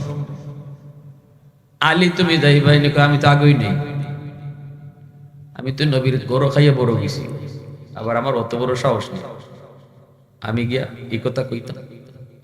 সম্ভব না, কেউই যাইতে রাজি না। সাহাবীরা কয়, তাহলে এক কাম করো, একটা ছোট বাচ্চা নিফাও দেখো, একটা ছোট বাচ্চা, যদিও বয়সে ছোট কিন্তু একটু বুঝ আছে, একটু কথা শিখাই দিলে কইতে হবে। এরকম একটা বাচ্চা বুঝো দেখো, পাওনি? খুঁজতে খুঁজতে কয়, এমন একটা বাচ্চা দরকার যে বাচ্চারই রসুল বড় মায়াও করেন। নবী তো এমনি ছোট বাচ্চাদেরকে মায়া করতেন, ঠিক না? কারণ ছোট ছোট বাচ্চারা নিষ্পাপ, এরা মাসুম, ফেরেশতার সমতুল্য। এক হাদিসে কুদসিতে আল্লাহ বলছেন, এই শিশু বাচ্চাদের উসিলায় আল্লাহ আমার আপনার মতো গুনাহগার হলে খাওয়াইতেছে। ঘরের শিশু বাচ্চাদের উসিলায় আল্লাহ এই ঘরের গুনাহগার বাপ মা, ভাই বোন যারা নামাজ পড়ে না, আরাম পথে চলে, গুনাহ করতেছে, এরা রিজিক আল্লাহ বন্ধ করে দিত। কিন্তু ঘর দুইটা অবুঝ নিষ্পাপ শিশু বাচ্চা আছে, এই উসিলায় আল্লাহ রিজিক জারি রাখছে। এখন মাইরো বাচ্চা হলে যাবারও, যে বাচ্চাটারা আমি মারি, এই বাচ্চার উসিলায় আমার মতো নাফরমানরে আল্লাহ খাওয়ায়, ঠিক কিনা? জোরে খান। সাহাবায়ে কেরাম কই, তাড়াতাড়ি খুঁজে বের করো। খুঁজে খুঁজে তারা বের করলো নবীর নাতি, নবীর নাতি, নবীর নাতি। কোন নাতি? কয় যায়েদ ইবনে হারেসার পুত্র, যার নাম হলো উসামা। নবীজির একজন পালক পুত্র ছিল যায়েদ ইবনে হারেসা, তার সন্তান হলো উসামা। ছোট্ট নাতি, দাদা নাতির মাঝে একটা মায়ার সম্পর্ক আছে নি না নাই? উসামাকে সবাই ডাক দেয়া, উসামা আও, একটা কথা শিখাইয়ে দিব। আর ময়না ফাকির মতো মুখস্থ কইরা দাদার সামনে গিয়ে কইলি, ভাই কোন কথা? কইবা, দাদা আজকে যেই মহিলাটা আপনার আদালতে চুরির অপরাধে ধরা খাইছে, তার বংশ কোনটা জানেননি গো? বংশ হলো আপনার বংশ, কুরাইশ বংশ। তারপরে তুমি কইবা, দাদা এই বংশের ইজ্জত রক্ষার জন্য বিচার একটু হালকা করা যায়নি? দাদা গো, আমি ছোট মানুষ, আপনারা কই আপনা কাটটা আঙ্গুল কাটতে দিলাম, তাইলে বিচারও রক্ষা হয়, বংশের ইজ্জত থাকে।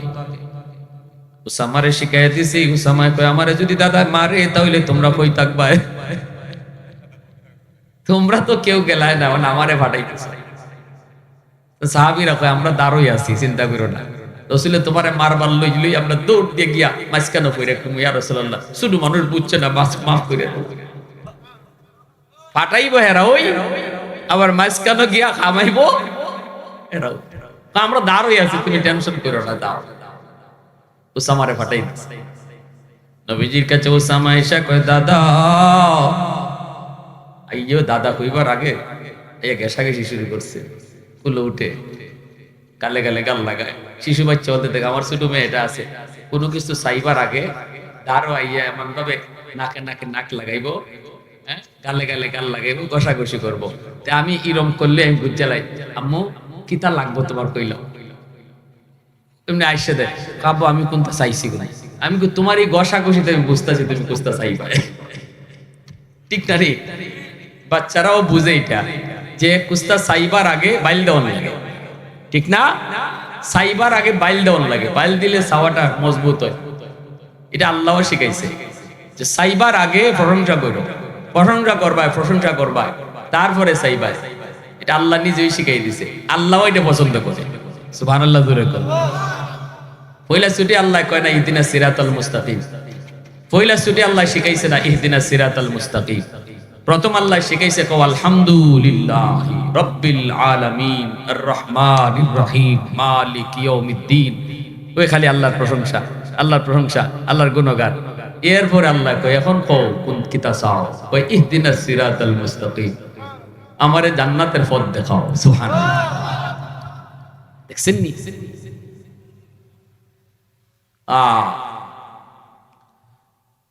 কিছু চাইতে হইলে, কিছু পাইতে হইলে কিছু দিতে হয়, ঠিক না নি? বাপ মার কাছ থেকে যদি আপনি দোয়া পাইতে হয়, তাইলে বাপ মার সাথে খারাপ আচরণ করলে দোয়া আইব কোনোদিন? বাপ মার সাথে ভালো আচরণ করলে তো দোয়া আইব। আলেম ওলামার কাছ থেকে আপনি দোয়া নিতেন, বেয়াদবি করলে আইব? আলেমদের সাথে চললে, তাদেরকে সম্মান করলে দোয়া আইব। উসামা যায় কয় দাদা, নবী কয় কিতা কইতে কইলাও? কয় দাদা এই যে মহিলাটা চুরির অপরাধে ধরা পড়ছে, জানেননি তার বংশ কোনটা? নবী কয় বংশ দিয়ে আমার কি দিত? চুরির যে ধরা পড়ছে এ কোন বংশের? ছত্রী বংশের না সৈয়দ বংশের না লাট বংশের? এটা তো দেখার দরকার নাই। নবীর আদালতে বিচার ব্যবস্থা ছিল, অপরাধীর পরিচয় শুধু একটাই, সে অপরাধী। অপরাধীর পরিচয় কয়টা? জোরে বলেন। এ চেয়ারম্যানের ফুলা না মেম্বারের বাতিজা না এমপির হালা? এটা আল্লাহ রসুলের আদালতের বিবেচ্য বিষয় ছিল না। ইসলামী আদালতে এটা দেখা হয় না। সন্ত্রাসীর পরিচয় শুধু সে সন্ত্রাসী, চুরের পরিচয় সে চুর, ডাকাতের পরিচয় সে ডাকাত। সে কার বাতিজা কার ফুলা এটা তার পরিচয় না। আজকে আমাদের সমাজ ব্যবস্থায় যদি এই থিওরি মোতাবেক চলতো, তাহলে সমাজ এত নষ্ট হইতো না। আমাদের সমাজে তো চেয়ারম্যানের ফুলায় চুরি করলে তার লাগে বিচার এক জাতের, আর রিক্সাওয়ালার ফুলায় চুরি করলে তার বিচার আরেক জাতের, ঠিক না? গরিবরে দরো যাইতিয়া, আর চেয়ারম্যানের ফুলা হইলে বাদ দিলাম, এখানে মাতল দিত। ছত্রী ফুলা হইলে মাতল দিত। এই ইসলামের রুল নয়। যার কারণে সমাজে এত বড় বৈষম্য সৃষ্টি হয়েছে, সমাজে অশান্তির সৃষ্টি হয়েছে। 16 বছর 17 বছর 18 বছর দেশ জ্বালায় গেছে শুধু এই কারণে, ঠিক কিনা? এই কারণে বিচার ব্যবস্থায় বৈষম্য।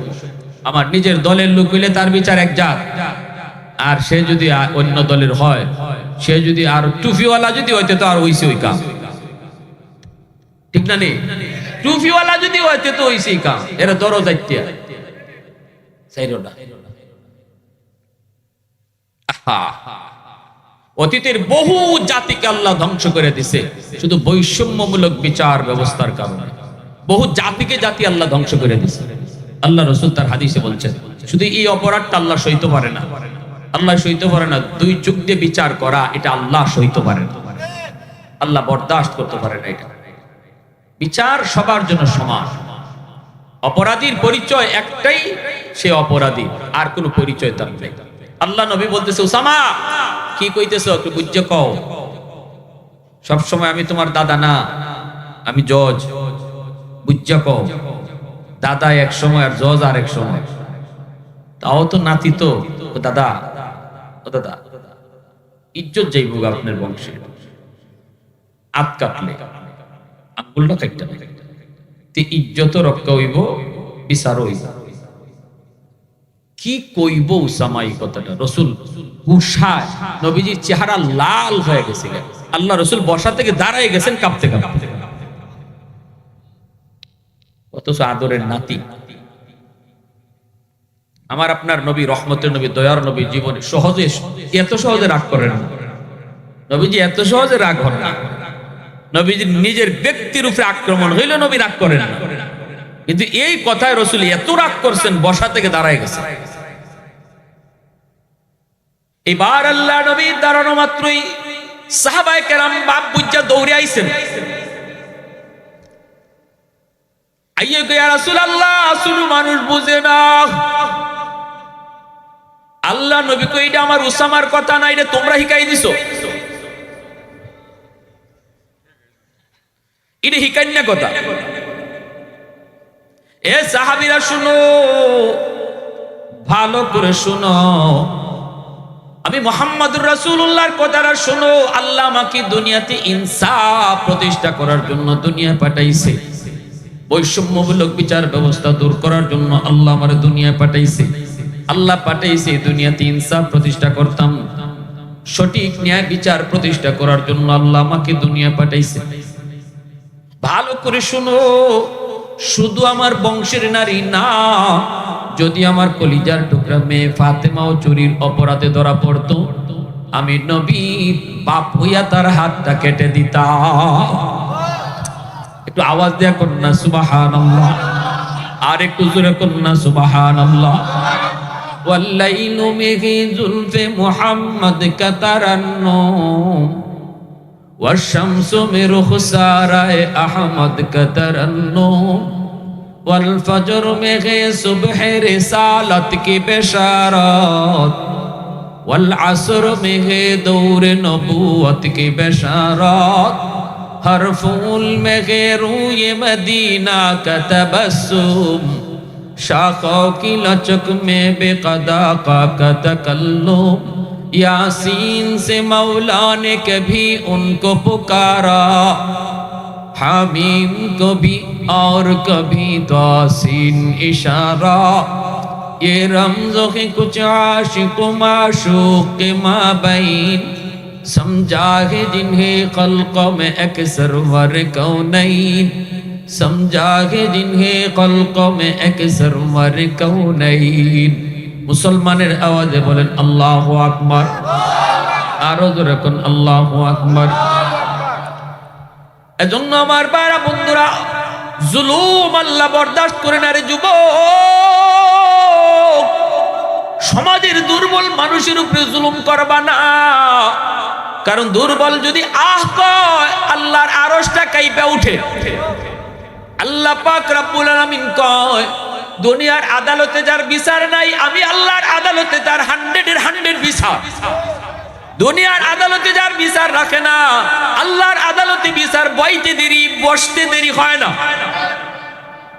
এজন্য মনে রাখবা, বুদ্ধিমান কখনো দুনিয়ার মামলা আল্লাহর আদালতে নিয়ে উঠে না।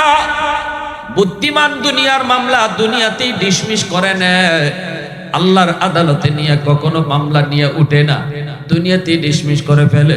কারণ হলো ওই দিন দুর্বল মানুষটা যখন মামলা বসায় দিব, ও মালিক আমার 4 আঙ্গুল জায়গা শিং টিল্লা লয়ে গেছি গা, আল্লাহ আমার জমির আইল কাটটা লয়ে গেছি গা। আইল কাটা আসেনি না? হ্যাঁ, বাপরি বাপ। আবার কিছু মানুষ আছে আইলের নিচ দিয়ে ফুটা কইরে আরেক জমির পানি লই যায়। ইতারে কেমনে কি হইছে, কই কাকড়া গাতা করে লিছে, কেবল ডাকাইতে ডাকাইছে না। কইবে হুজুরই তো জানে কই থেকে কাকড়ায় গাতা করছে না, তুমি কাকড়া হইছো, এটা জানেন কেডা? জোরে ক। রায় তৈলে খালি 4 আঙ্গুল শিং হরে, সকালে উঠতেই দেখা যায় 2 আঙ্গুল হরছে, এরপরে দেখা যায় হরছে। এই খাসলত তো আছে। আবার কিছু মানুষ আছে বইনের হক দেয় না। বাপ মরে যাওয়ার পর বাপের সম্পত্তির মধ্যে ভাই বোনের হক বন্টন করছেন কেডায় জানেন না আপনারা? এটা আপনাদের চেয়ারম্যানে না, রামশ্রী চেয়ারম্যানে দিয়েছেন। এটা চেয়ারম্যানের খামই না, এটা মেম্বারের খামই না। বাপ মরলে পরে বাপের সম্পত্তি বন্টন করছেন কেডায়? ভাইয়ে কদ্দুর পাইব, বইনে কদ্দুর পাইব, এটা কেডায় বন্টন করছে? এখন দেখা যায় ভাইয়ে বইনের হক দেয় না, যদ্দুর অংশ বইনে পাইতো দেয় না। বইনের নিতে চাইলে বইনে কয় নিবি গেছ, নিবি গিয়া লই যাবি সব আর বেড়াইতে আইবি না। বাপ মরছে তো কি হয়েছে, বেড়াইতে আইবি না আর বাপের বাড়ি? বইনের ডর দেখায়। যে বেটি বিয়া হয়েছে আর একবার ঈদ গেছে, দেখবেন মহিলারা স্বামীর বাড়ি যতই যাও, বুড়া হইলো বাপের বাড়ি বলতে পারে না। বাপের বাড়ির টান থাকে ওই বাপের বাড়ির যেদিন আইব এদিন তারা ঈদের আনন্দ এত, অথচ তাই বুড়ো হয়ে গেছেন গিয়া, বুড়ো হয়ে গেছেন। আমার শাশুড়ি, আমার আম্মা তো নাই, আমার শাশুড়ি এখনো এনে বাপের বাড়ি তাইলে ওরে আল্লাহ কি যে আনন্দ, কি যে খুশি। আমি তো বুঝি এই জিনিসটা, মহিলারা এটা কোনো দিন দিল থেকে হরাইতে পারে না, বাপের বাড়ি বদনাম করে না, বাপের বাড়ির কথা বলতেও পারে না। এমনকি যদি বাইজিরে পুতের লাগে বিয়া করে আনে, তাইলে বাইজিরে আর বাপের বাড়ির খুঁটাও দিতে পারে না। বাপের বাড়ির খুঁটা দিলে তো কেউ উপরে পড়ে যায় নিজেরই, ঠিক না নি? হ্যাঁ, যে বেটিন ফুফাতো বোনের কাছে, ফুফাতো বাইরের কাছে বিয়া বইছে, বড় সুখী আছে, হৌরি খুঁটা দেয় না। খুঁটা দিলে তো নিজের উপরে পড়ে। যদি খালি কইব বাপ মা কোথায় শিখাইছে নানি, বাপের বাড়ি কোথায় শিখছো নানি, তখনই কই উঠবো আমার বাপের বাড়ি তোমার বাপের বাড়িতে এক বাপের বাড়ি হই।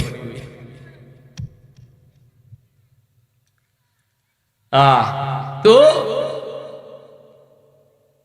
এখন দেয় না, কই আর আইতে না, তখন বোন ডরাইয়া কয় না ভাই, ভাই আইতাম না। কি কোন ভাই, আব্বা মরছেন, কি হয়েছে ভাই, আমি কি বলতে পারবো আমার আব্বা বাপের বাড়ি বলতে পারবো?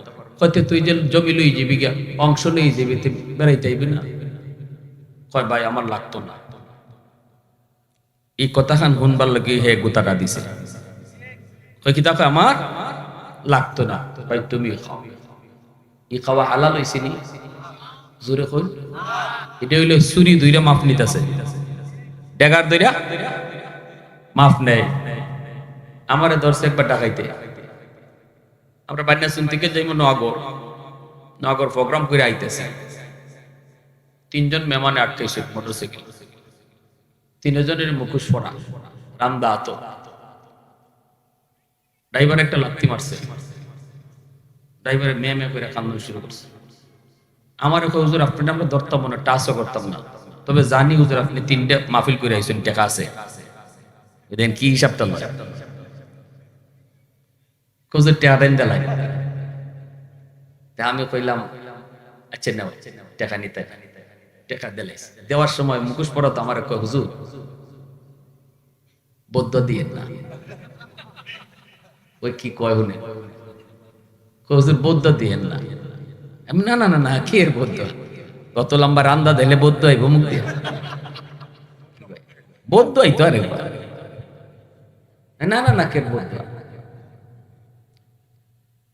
আহা, ইজাতের মাফ হইল। ওই যে বাপের বাড়ি তাইতে না, বেটি ডরাই কয় ঠিক আছে ভাই আমার লাগতো না ভাই, মন থেকে তোমার দিলাইছি, বাইরে দিলাইছে। আর এক যেতে ডাকাইতে ভাই আছে, যত বিটিনতে বাপের বাড়ির সম্পদ নিছে, নেওয়ার লগে লগে বাপের কবর ফাইটে গেছি। ওই দেখ কেমন ডর লাগায়। এখন মেয়েরা স্বাভাবিকভাবেই বাপের প্রতি দুর্বল থাকে, ঠিক না নি?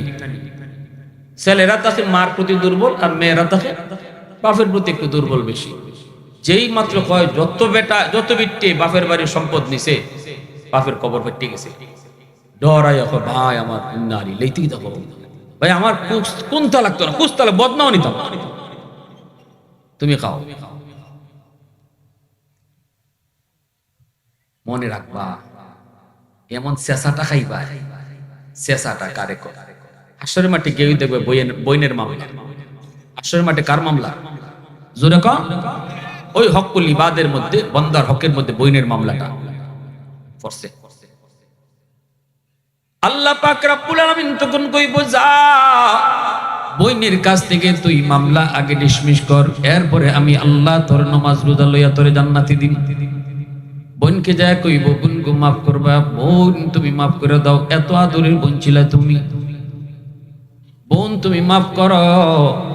বোনটা তখন কইব বাইরে হাসরের মাঠ মাফ করার জায়গা না, হাসরের মাঠে কেউ কারো মাফ দেয় না, হাসরের মাঠে কেউ কাউরে মায়া দেখায় না, হাসরের মাঠ মায়া দেখাইবার জায়গা না। মাফ করার জায়গা, মাফ নেওয়ার জায়গা ছিল দুনিয়ার জগৎ। দুনিয়াতে আমার বাপের কবর ফাটতে যাওয়ার ডর দেখাইছো, দুনিয়াতে আমার মেহমানদারির ডর দেখাইছো, দুনিয়াতে আমার এই সেই দেখায় বুঝ দিয়ে দিছো, কিন্তু আল্লাহর আদালতে মামলা হয়ে গেছে। এবার কইব বোন আমার তুই মাফ করে দে, বইনে কইব আমার জমি দাও, বইনে কইব আমার টেকা দাও। হাসরের মাঠে জমি আর টেকা নিয়ে কেউ উঠবো নি, হাসরের মাঠে জমি টেকাও চলবেও না, চলবে শুধু নেক আমল। তখনই কইব কেমনে দিম, ওইগুলা তো চলে না। কই চলে কি তা, কই নেক আমল। হাসরের মাঠে নেক আমল শুধু চলবে। তখনই কইব তোমার জীবনের নামাজের সব আমার দিয়ে দাও, তোমার জীবনের হজের সব আমার দিয়ে দাও, তোমার জীবনের রোজার সব আমার দিয়ে দাও। এইভাবে কিন্তু তার হক, তার পাওনাদার গুলা তার কাছ থেকে পাওনা আদায় করবে। দুর্বল মানুষটাই কইব তোমার কাছে নামাজের সব আছে, এটা আমার দিয়ে দাও। এইভাবে নিয়ে নিব, দিয়া দিয়া দিয়া দেখবো বউর মামলাও আছে। দেখবো কার মামলা আছে? বউয়ের মামলাও আছে। কয় এটা আবার কিসের মামলা? কই মোহরের টাকা না দেওয়ার মামলা। আমাদের সমাজে একটা প্রচলন আছে, মোহর শুধু কাগজে লেখলেই চলে, দেওয়ান লাগে না। দিবার ক্ষমতা নাই 1 লাখ, কিন্তু মোহর লেখে 10 লাখ। কেমন জমিদারে ফুতুইছে, বিয়া করবার সময় জমিদারে ফুতুই যায়। কিরে তুই 10 লাখ কেমনে লিখলি, দিবে কেমনে? কয় দেওয়ান লাগে না। কয় কি করলে চলে? কয় কাগজে লিখলেই চলে। কয় লেখলে তো হয় না, মাফনি সতনি। কয় বাসর করে লই লিছি। কয় কেমনে? মশারি থামাইছি না। চকির তলে বইয়া রইছে নতুন বউ। কয় কি গো স্বামী? পালং আইতাই নানি। কয় না, কেমনে আইমু? কয় কেন কি হইছে? কয় এত টাকা মোহরও দিতাম পারতাম না, পালঙ্গ উঠতামও পারতাম না। বউ কই তা কও কি তাই না, তো সাতার মোহর যাও, মাফ করে দিছি। এটা হইল আওরের ডাকাইতের মাপ। এটাও কের মাপ? ওই ডাকাইতের মাপ। কারণ নতুন বউ তোমারে পালঙ্গ তুলবার লাগি তা তো কইবই, এটা কিন্তু মন থেকে মাপ দিছে না, পালঙ্গ তুলবার মাপ। ঠিক না? কিয়ামতের ময়দানে দেখবা 10 লাখ টাকা মোহরের মামলা রেডি আল্লাহর আদালতে। ওই দিন বউ তোমারে বিন্দু পরিমাণ ছাড় দিবে না।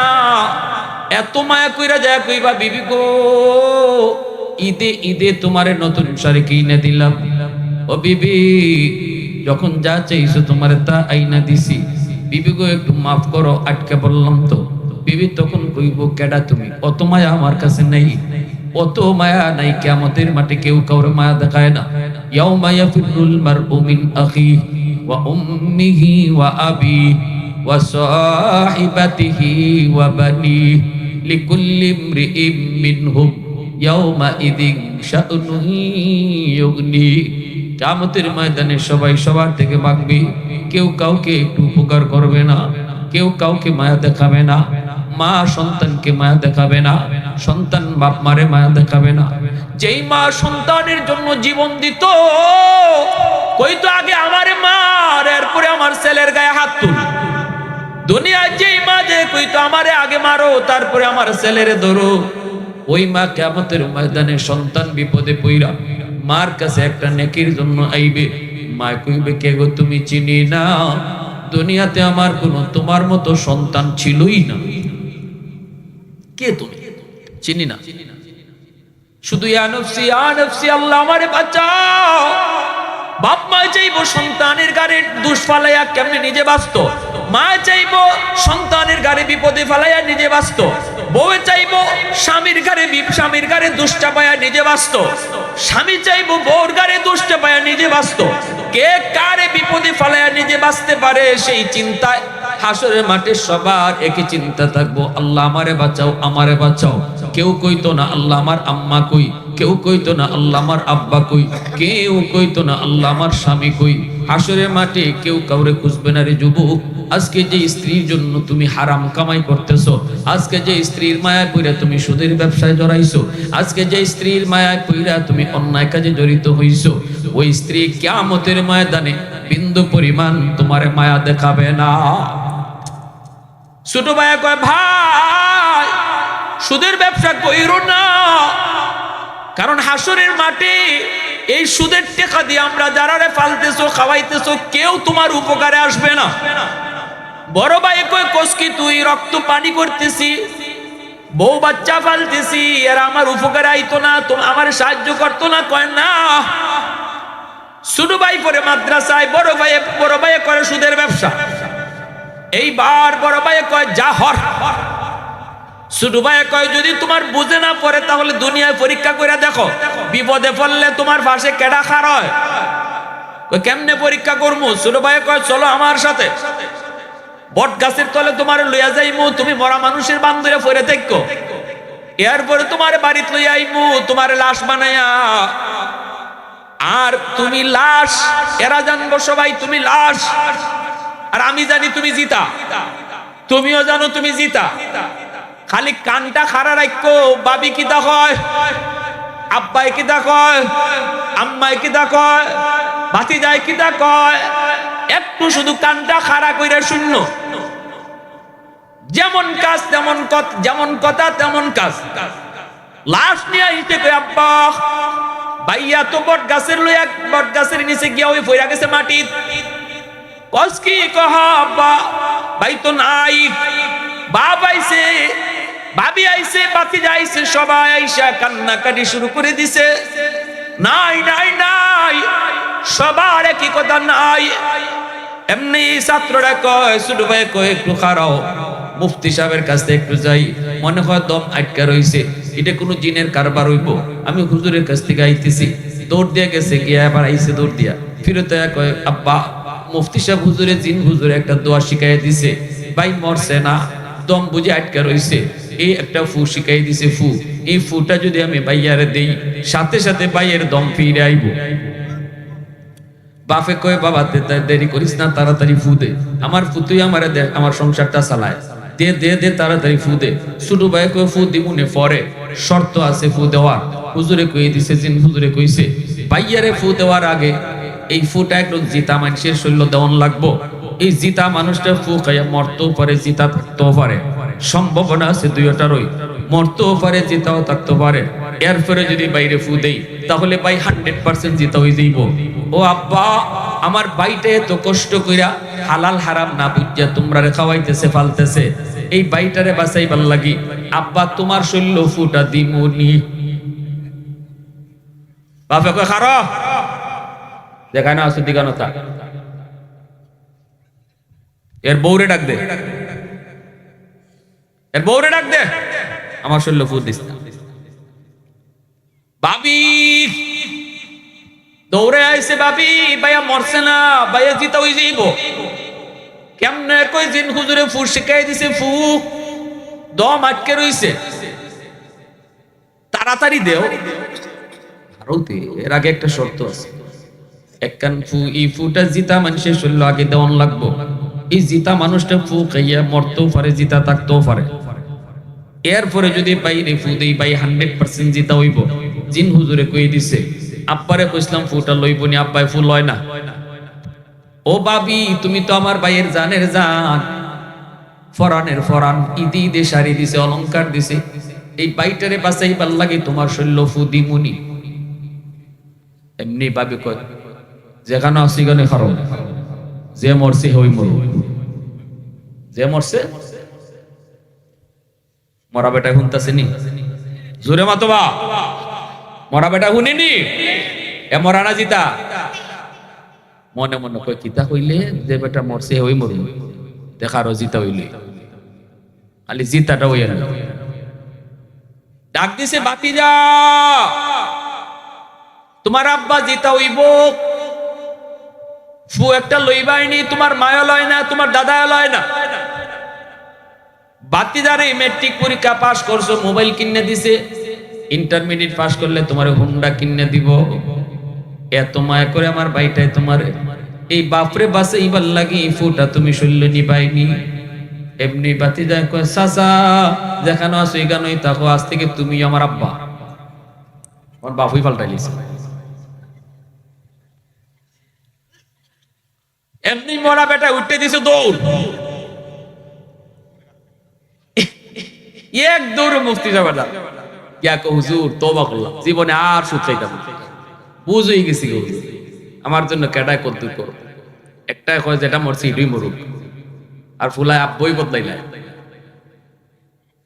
দরকার নাই হুজুর আর জীবনে হারাম কাজ নেই। এজন্য আজকে মনে রাখো, যে বিবির জন্য এত মায়া এত দরদ, যেই সন্তানের মায়া দরদে পড়ে তুমি হারাম কামাই করতেছো যুবক, মনে রাখবা কিয়ামতের মাঠে সন্তান তুমি বাপরে পরিচয় দিত না, এই স্ত্রী তুমি স্বামীর পরিচয় ঠিক মতো দিবে না। এজন্যই আল্লাহ পাক রব্বুল আলামিন কইব মামলা ডিসমিস করো, এরপরে জান্নাতে যাও, এটা হকুল ইবাদ, বান্দার হক। আমি আল্লাহ এই ব্যাপারে কিছু জানি না, আমার হক নষ্ট করেছো, যাও আমি মাফ করে দিলাম, কিন্তু মানুষের হক যা নষ্ট করেছো এই ব্যাপারে আমি আল্লাহ কিছু জানি না, তুমি মামলা ডিসমিস করো। আমাদের সমাজে আবার কিছু পুরুষ আছে স্ত্রীর উপরে জুলুম করে, নির্যাতন করে, বউর উপরে টর্চারিং করে, গালাগালি করে, হাত উঠায়, এটাও কিন্তু মামলা। কারণ দুর্বলের মামলা, ঘরের ভিতরে আমার স্ত্রী হলো সবচেয়ে বেশি দুর্বল। এই যুবক, মদিনার মসজিদে আমার নবীর একটা ঘটনা শুনো, অনেক মর্মান্তিক একটা ঘটনা, বড় কষ্টের একটা ঘটনা। নবীজি ইন্তেকালের আগ মুহূর্তে নবীজি বুঝে গেলেন হয়তো দুনিয়ায় আর বেশি দিন বাঁচবেন না। নবীজি একদিন মসজিদে নববীর মিম্বরে বৈশা নবী কয় সাহাবীরা রে, ও সাহাবীরা শোনো, হয়তো আমি নবী আর দুনিয়ায় বেশি দিন বাঁচবো না, আমার কাছে তোমাদের কারো কোনো পাওনা যদি তাকে বলো, কারো কোনো পাওনা যদি তাকে বলো, আমি পাওনাটা পরিশোধ করে দিতে চাই। কারণ কারো মানুষের হক আল্লাহ পাক কিয়ামতের ময়দানে মাপ দিবে না। এমনকি আমি নবীর কাছেও যদি তোমাদের কারো কোনো পাওনা থাকে রে, আল্লাহ এই ব্যাপারেও কোনো ছাড় দিবে না। এজন্যই বলি, আসনি এমন কেউ আমার কাছে তোমাদের কোনো পাওনা, অথবা আমি তোমাদের কারোকে কষ্ট দিয়েছি, কারো উপরে জুলুম করেছি, জান্না অজান্না তুমি মনের ভিতরে কষ্ট রাখছো, অথচ আমি জানি না তুমি আমাকে মাপ দেও নেই, এমন কেউ আসনি একটু কও, তাড়াতাড়ি দাঁড়াও দাঁড়াও। সাহাবায়ে কেরাম কই নবী গো, না গো নবী, আমাদের মনের ভিতরে আপনার প্রতি কোনো অভিযোগ নেই। বলতেছে কি পাওনা বলো। সাহাবী কই নবী গো, একদিন আপনি ঘোড়ার পিঠে উঠছেন, চাবুক মারবেন, আমি আপনার ঘোড়ার পাশেই দাঁড়ানো ছিলাম, চাবুকটা ঘোড়ার পিঠে পড়ছে না পড়ছে আমার পিঠো, আমার পিঠো চাবুকটা পড়ছে গো নবী, এই চাবুকটা আমার পিঠে পড়ছে, এই চাবুকের বাড়িটা আপনার কাছে আমার পাওনা। আল্লাহু আকবার, জোরে বলো। মদিনার মসজিদ নীরব, হওয়ারই তো কথা নীরব, নিস্তব্ধ হয়ে গেল। সাহাবী নবীর পিঠে বাড়ি দিতে চায়, চাবুক মারতে চায়। সাহাবীরা নবীর, আল্লাহ নবীর পাশেই সাহাবীরা দাঁড়ানো। নবী তখন বলে আসো, দ্রুত আসো, হাতে চাবুক নেও, আমি নবীর পিঠে আমি যেভাবে মারছি এইভাবেই তুমি মারো। সাহাবী দাঁড়ায় গেছেন চাবুক মারার জন্য, নবীর পাশে আসবেন, আবু বকর সামনে যায় দাঁড়ায়, ভাই তুই এটা কি করো? আমার দয়ার নবী দু জাহানের বাদশার পিঠে তুই চাবুক মারবি, তুই তারে মাফ করবি না? নবী কয় আবু বকর সরহ। ওমর দাঁড়ায় গেছে, ওমরে কান্না করে, ভাই যাইস না, যাইস না, আমার নবীর, যেই নবীর পিঠে মশা মাছি বয় না, আমার যেই নবীর পিঠে মশা মাছি বসা হারাম রে, ওই নবীর পিঠে বুঝি তুই যে চাবুক মারবি? নবী কয় ওমর রাস্তা ছাড়ো। সাহাবীরা একে একে আটকাইতে চায়, নবী সবাই আটকায় দেয়, না না, কেউ তোমরা তারে আটকায়ও না, আমি কারো পাওনা লইয়া কবরে যাইতে চাই না। নবী শেষ সময় উম্মতকে শিখায় গেছে, উম্মতের দল কবরে যাইও, কিন্তু মানুষের পাওনা লইয়া কবরে যাইও না, কারণ এটা আল্লাহ মাপ দিবে না, মাপ দিবে না, ভয়ঙ্কর কবিরা গুনাহ, ভয়ঙ্কর কবিরা গুনাহ। না না, আল্লাহর আদালতে মানুষের মামলা নিয়ে উইটো না, এটা আল্লাহ কখনো মাপ দিবে না। নবী শেষ সময়ে সেটা বোঝানোর জন্য বলতেছে সাহাবীরা তারে রাস্তা ছাড়ো। সাহাবীরা তার রাস্তা ছাড়ো। সাহাবীর সামনের দিকে আসতেছেন, নবীজির পাশে চলে আসলেন। আল্লাহ নবীর কাছে আইসা নবীজি তার পিঠটা দিয়ে দিলেন। মদিনার মসজিদ বড় সাহাবী সবাই কান্না শুরু করে দিছি, সবাই চোখ দিয়ে পানি পড়তেছে আর খালি কইতেছে না এমনটা করিস না, করিস না, করিস না। অথচ সাহাবী চাবুক হাতে নিয়ে নিছে, আল্লাহ নবী পিঠটা দিয়ে দিছেন। এই অবস্থায় সাহাবী কয়, নবী গো, আমার পিঠে যখন আপনি চাবুক মারছিলেন তখন আমার পিঠটা খালি ছিল, আমার পিঠে কোনো জামা ছিল না গো নবী। যদি 100 বদলা নিতে হয়, পাওনা পরিশোধ করতে হয়, আপনার শরীরের জামাও খুলতে হবে। সুবহানাল্লাহ। পুরা মসজিদ নীরব নিস্তব্ধ হয়ে গেছে, সবার চোখে কান্না। ওই কি আমার রাসূলের পিঠে বাড়ি মারবো চাবুক দিয়া, আবার কই আপনি জামা খুলেন। আল্লাহ নবী জামা খুলে ফেলতেছেন। আল্লাহু আকবার জোরে কও। নবীজি জামা খুলে ফেলতেছেন, মদিনার মসজিদটা যেন কাঁপতেছে। মসজিদে নববী সবার চোখ দিয়া পানি, সবাই তাক হয়ে অবাক হয়ে, কেউ কিছু বুঝতেছে না কি হইতেছে। নবীজি যে মাত্র পোশাকটা খুলে ফেলছেন, নবীর পিঠটা এইভাবে খুলে ফেলছেন, সাহাবীর পিঠটা দিয়ে পিঠ থেকে নবী যেভাবে এইভাবে জামাটা টান দিছেন, টান দিয়ে নবীর পিঠটা খুলে ফেলছেন। পিঠটা খোলা মাত্রই সাহাবী চাবুকটা আস্তে করে মাটিতে ফালায়া দৌড় দিয়ে নবীজির পিঠটার মধ্যে জড়ায় দইরা নবীর কান্দের মধ্যে যে মোহরে নবুয়ত ছিল, এই মোহরে নবুয়তের মধ্যে চুমা খাওয়া শুরু করছে।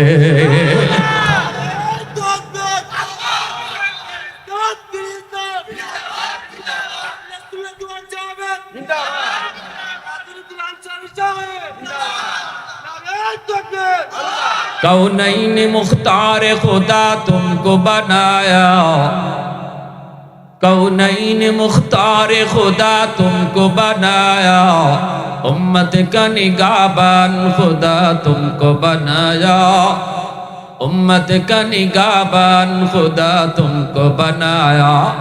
मौला मेरा आका मेरा रहमत की नबी है, ताजदार मदीना है तुम्हारे अरबी है, ताजदार मदीना है तुम्हारे अरबी है।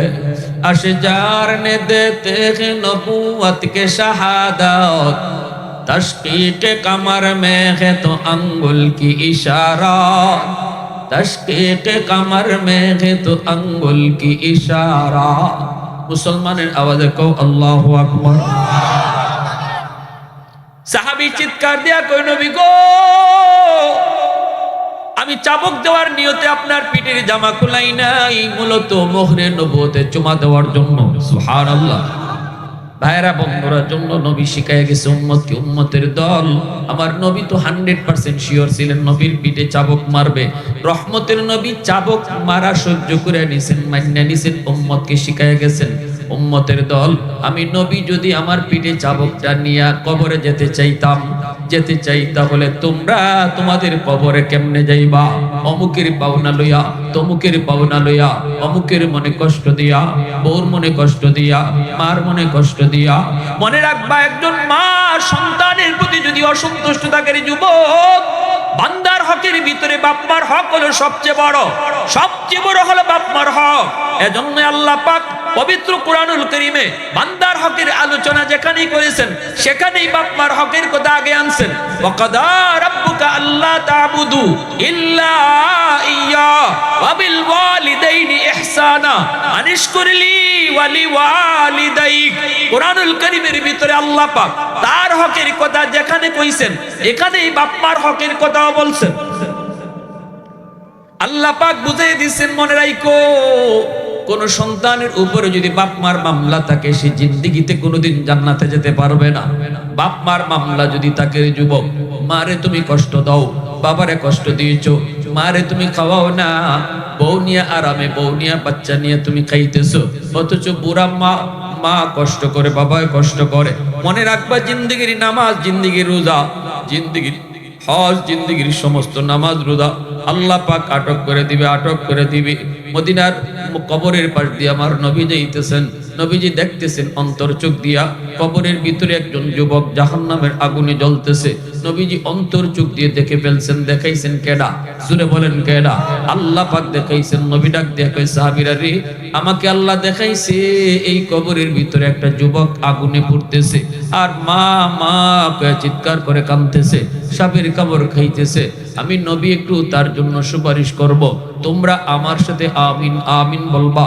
সাহাবায়ে কেরাম নবীর সাথে আমিন আমিন বলছেন, কিন্তু যুবকের আযাব বন্ধ হয় না।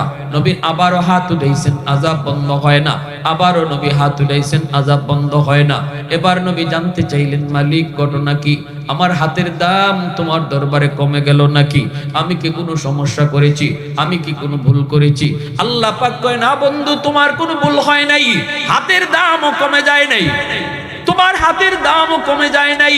গন্ডগোল হলো অন্য জায়গায়।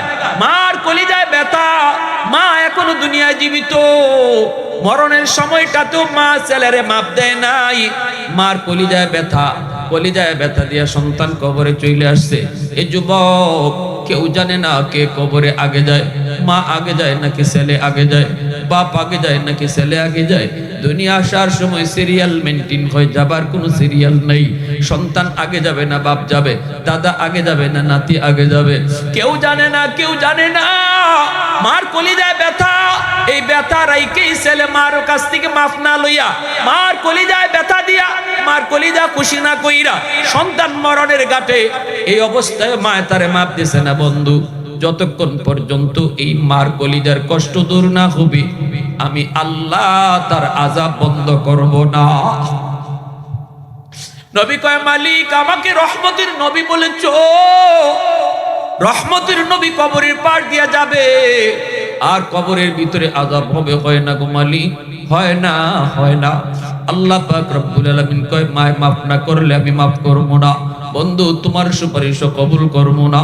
অতএব বলো দেখি, মার কলিজায় বাবার কলিজায় ব্যথা দিয়া আব্দুল কাদের জিলানী, মঈনুদ্দিন চিশতিরে তোমার ঘরে যদি দাওয়াত খাওয়াইতে আনো, একজন দুইজন না, হাজারো আব্দুল কাদের জিলানী যদি তোমার জন্য হাত উঠায়, তবু আল্লাহ পাক তোমারে মাফ করবে না।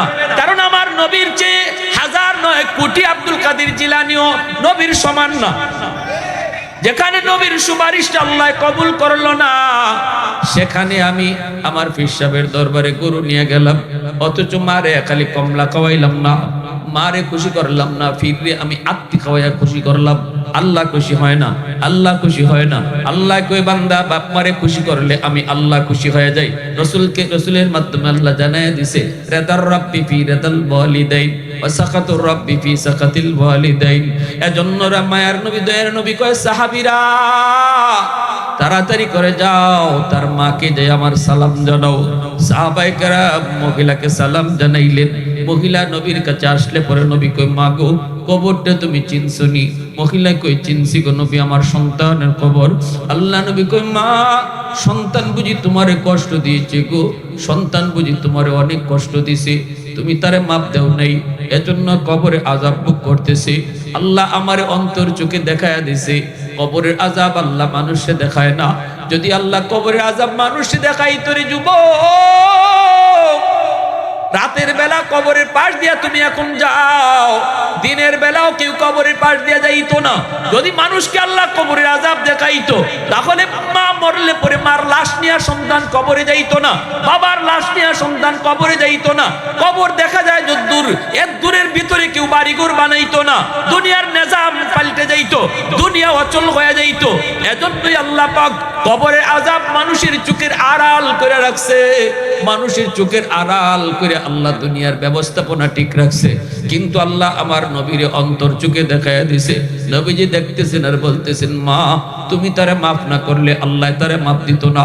আমি একবার না 3 বার তার জন্য সুপারিশ করছি, আল্লাহ আমার সুপারিশ কবুল করে না। মাগো, আমি নবী তোমার কাছে সুপারিশ করি, সন্তানটারে মাফ করে দাও। চিল্লায় চিল্লায় মা মা কইয়া কাঁদতেছে কবরে, তুমি দেখো না আমি দেখতেছি। মা কয়, নবী গো, কেমনে মাপ দিব গো নবী, কেমনে রে মাপ দিব? এই বউয়ের কোথায় প্রতি রাত আমারে মারছে, এখনো আমার পিঠে মাইরের দাগ আছে, কেমনে রে মাপ দিব? মার দিল শক্ত হয়ে গেছে, কয় না আমি আরে মাপ দিব না। রহমতের নবী, তিনি তো এইভাবে ফালাইয়া যাইতে পারেন না। নবী যে এবার আল্লাহর কাছে, মালিক এখন আমি কি করবো? মার দিল তো শক্ত হয়ে গেছে, মায়ের তো মাপ দিত না। আল্লাহ কেমনে কি করি আমার বুঝে আসে না গো, তবে মার দিলটা নরম করা দরকার। আযাবটা আমাকে তুমি যেইভাবে দেখায় দিছো, এইভাবে তার মারেও আযাবটা দেখায়া দাও। কারণ আমি নবীর বিশ্বাস, মা যদি ছেলের কবরে আযাব দেখে তাহলে মার দিল নরম হয়ে যাবে। আল্লাহ কই বন্ধু তোমার এই সুপারিশটা আমি কবুল করলাম। সাথে সাথে কবরের আযাবের দৃশ্য আল্লাহ পাক নবীরে যেইভাবে দেখাইছে এইভাবে মার চোখেও আল্লাহ দেখায় দিছে। এখন নবীও দেখতেছে, মায়ও দেখতেছে, সাহাবীরা আর কেউ দেখে না।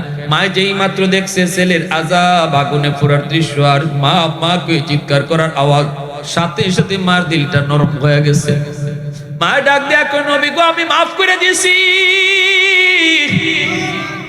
সাথে সাথে আল্লাহ আযাব বন্ধ করে দিয়েছে। এজন্য বলি যুবক, দুনিয়ায় কার কলিজায় ব্যথা দিয়া কারে খুশি করতেছো? দুনিয়ার সব মানুষে খুশি করে লাইলেও আল্লাহ খুশি হবে না যদি বাপ মা খুশি না থাকে।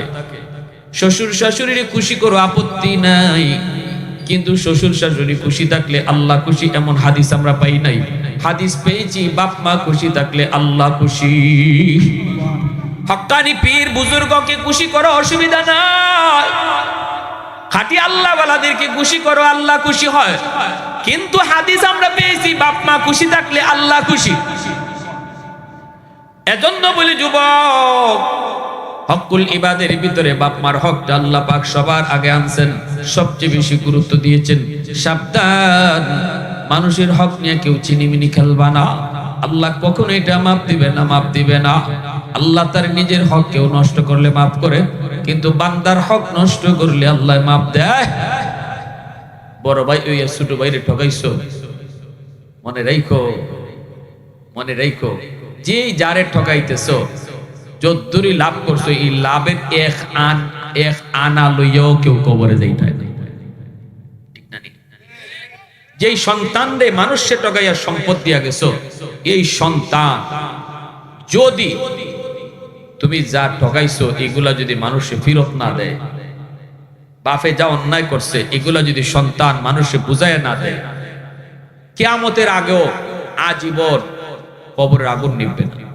জিয়াফত কইরা কোটি কোটি টাকা গরু জবাই কইরা মানুষে খাওয়াও, বাপের আগুন নিভবে না।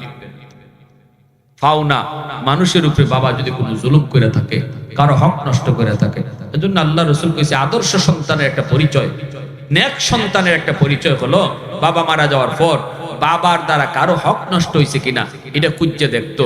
দেখিয়া যদি এখানা পয়সাও বাবা কারো নষ্ট করে থাকে, আদর্শ সন্তান আর নেক সন্তানের আলামত হলো সে এই পাওনাটা পরিশোধ করত। ইনফাযু আহদিহিমা মিন বাদিহিমা, আল্লাহ রাসূল বলেছেন এটা একজন নেক সন্তানের পরিচয়।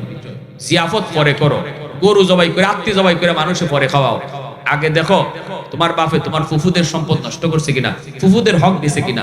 যদি ফুফুদের হক না দিয়া থাকে, ফুফুরে ডাকো, ফুফাতো ভাই বোনরে ডাকো, ফুফু না থাকলে ফুফাতো ভাই বোনরে ডাকো, ডাকিয়া তাড়াতাড়ি ফুফুরে বুঝাই দাও। কারণ তোমার আব্বাই হয়তো বোনডারে এইভাবে ঠকাইছে, কবর ফাইটে যাইব কথা কইয়া। তুমি আদর্শ বাবা হইলে, নেক সন্তান হইলে এই সম্পদটা ফিরাই দাও, নাইলে কবরের আগুন নিভবে না, কোনদিন নিভবে। আল্লাহ আমাদের সহি বুঝ দান করেন। সবাই বলেন আমিন, আরো জোরে বলেন আমিন, আরো জোরে বলেন আমিন। তাহলে সব সময় আমরা মানুষের হকের দিকে নজর রাখবো তো ইনশাআল্লাহ? জোরে বলেন ইনশাআল্লাহ রাখবো তো? নিজের আত্মীয় স্বজন যারা আছে, যার যতটুকু পাওনা, এই পাওনাটা পরিপূর্ণভাবে বুঝাইয়া দিব। মনে রাখবেন এই জীবন জীবন নয়, মরণের পরের জীবনটাই আসল জীবন। এ জীবন জীবন নয়, আজ নয় কাল, এখন নয় তখন, যে কোনো মুহূর্তে ডাক আসতে পারে। আল্লাহ আমাদেরকে সবাই বুঝার এবং সে অনুযায়ী চলার, আমল করার তৌফিক আল্লাহ দান করুন। সবাই বলে আমিন, আরো জোরে বলে আমিন। ওয়া আখির দাওয়ানা আনিল হামদ।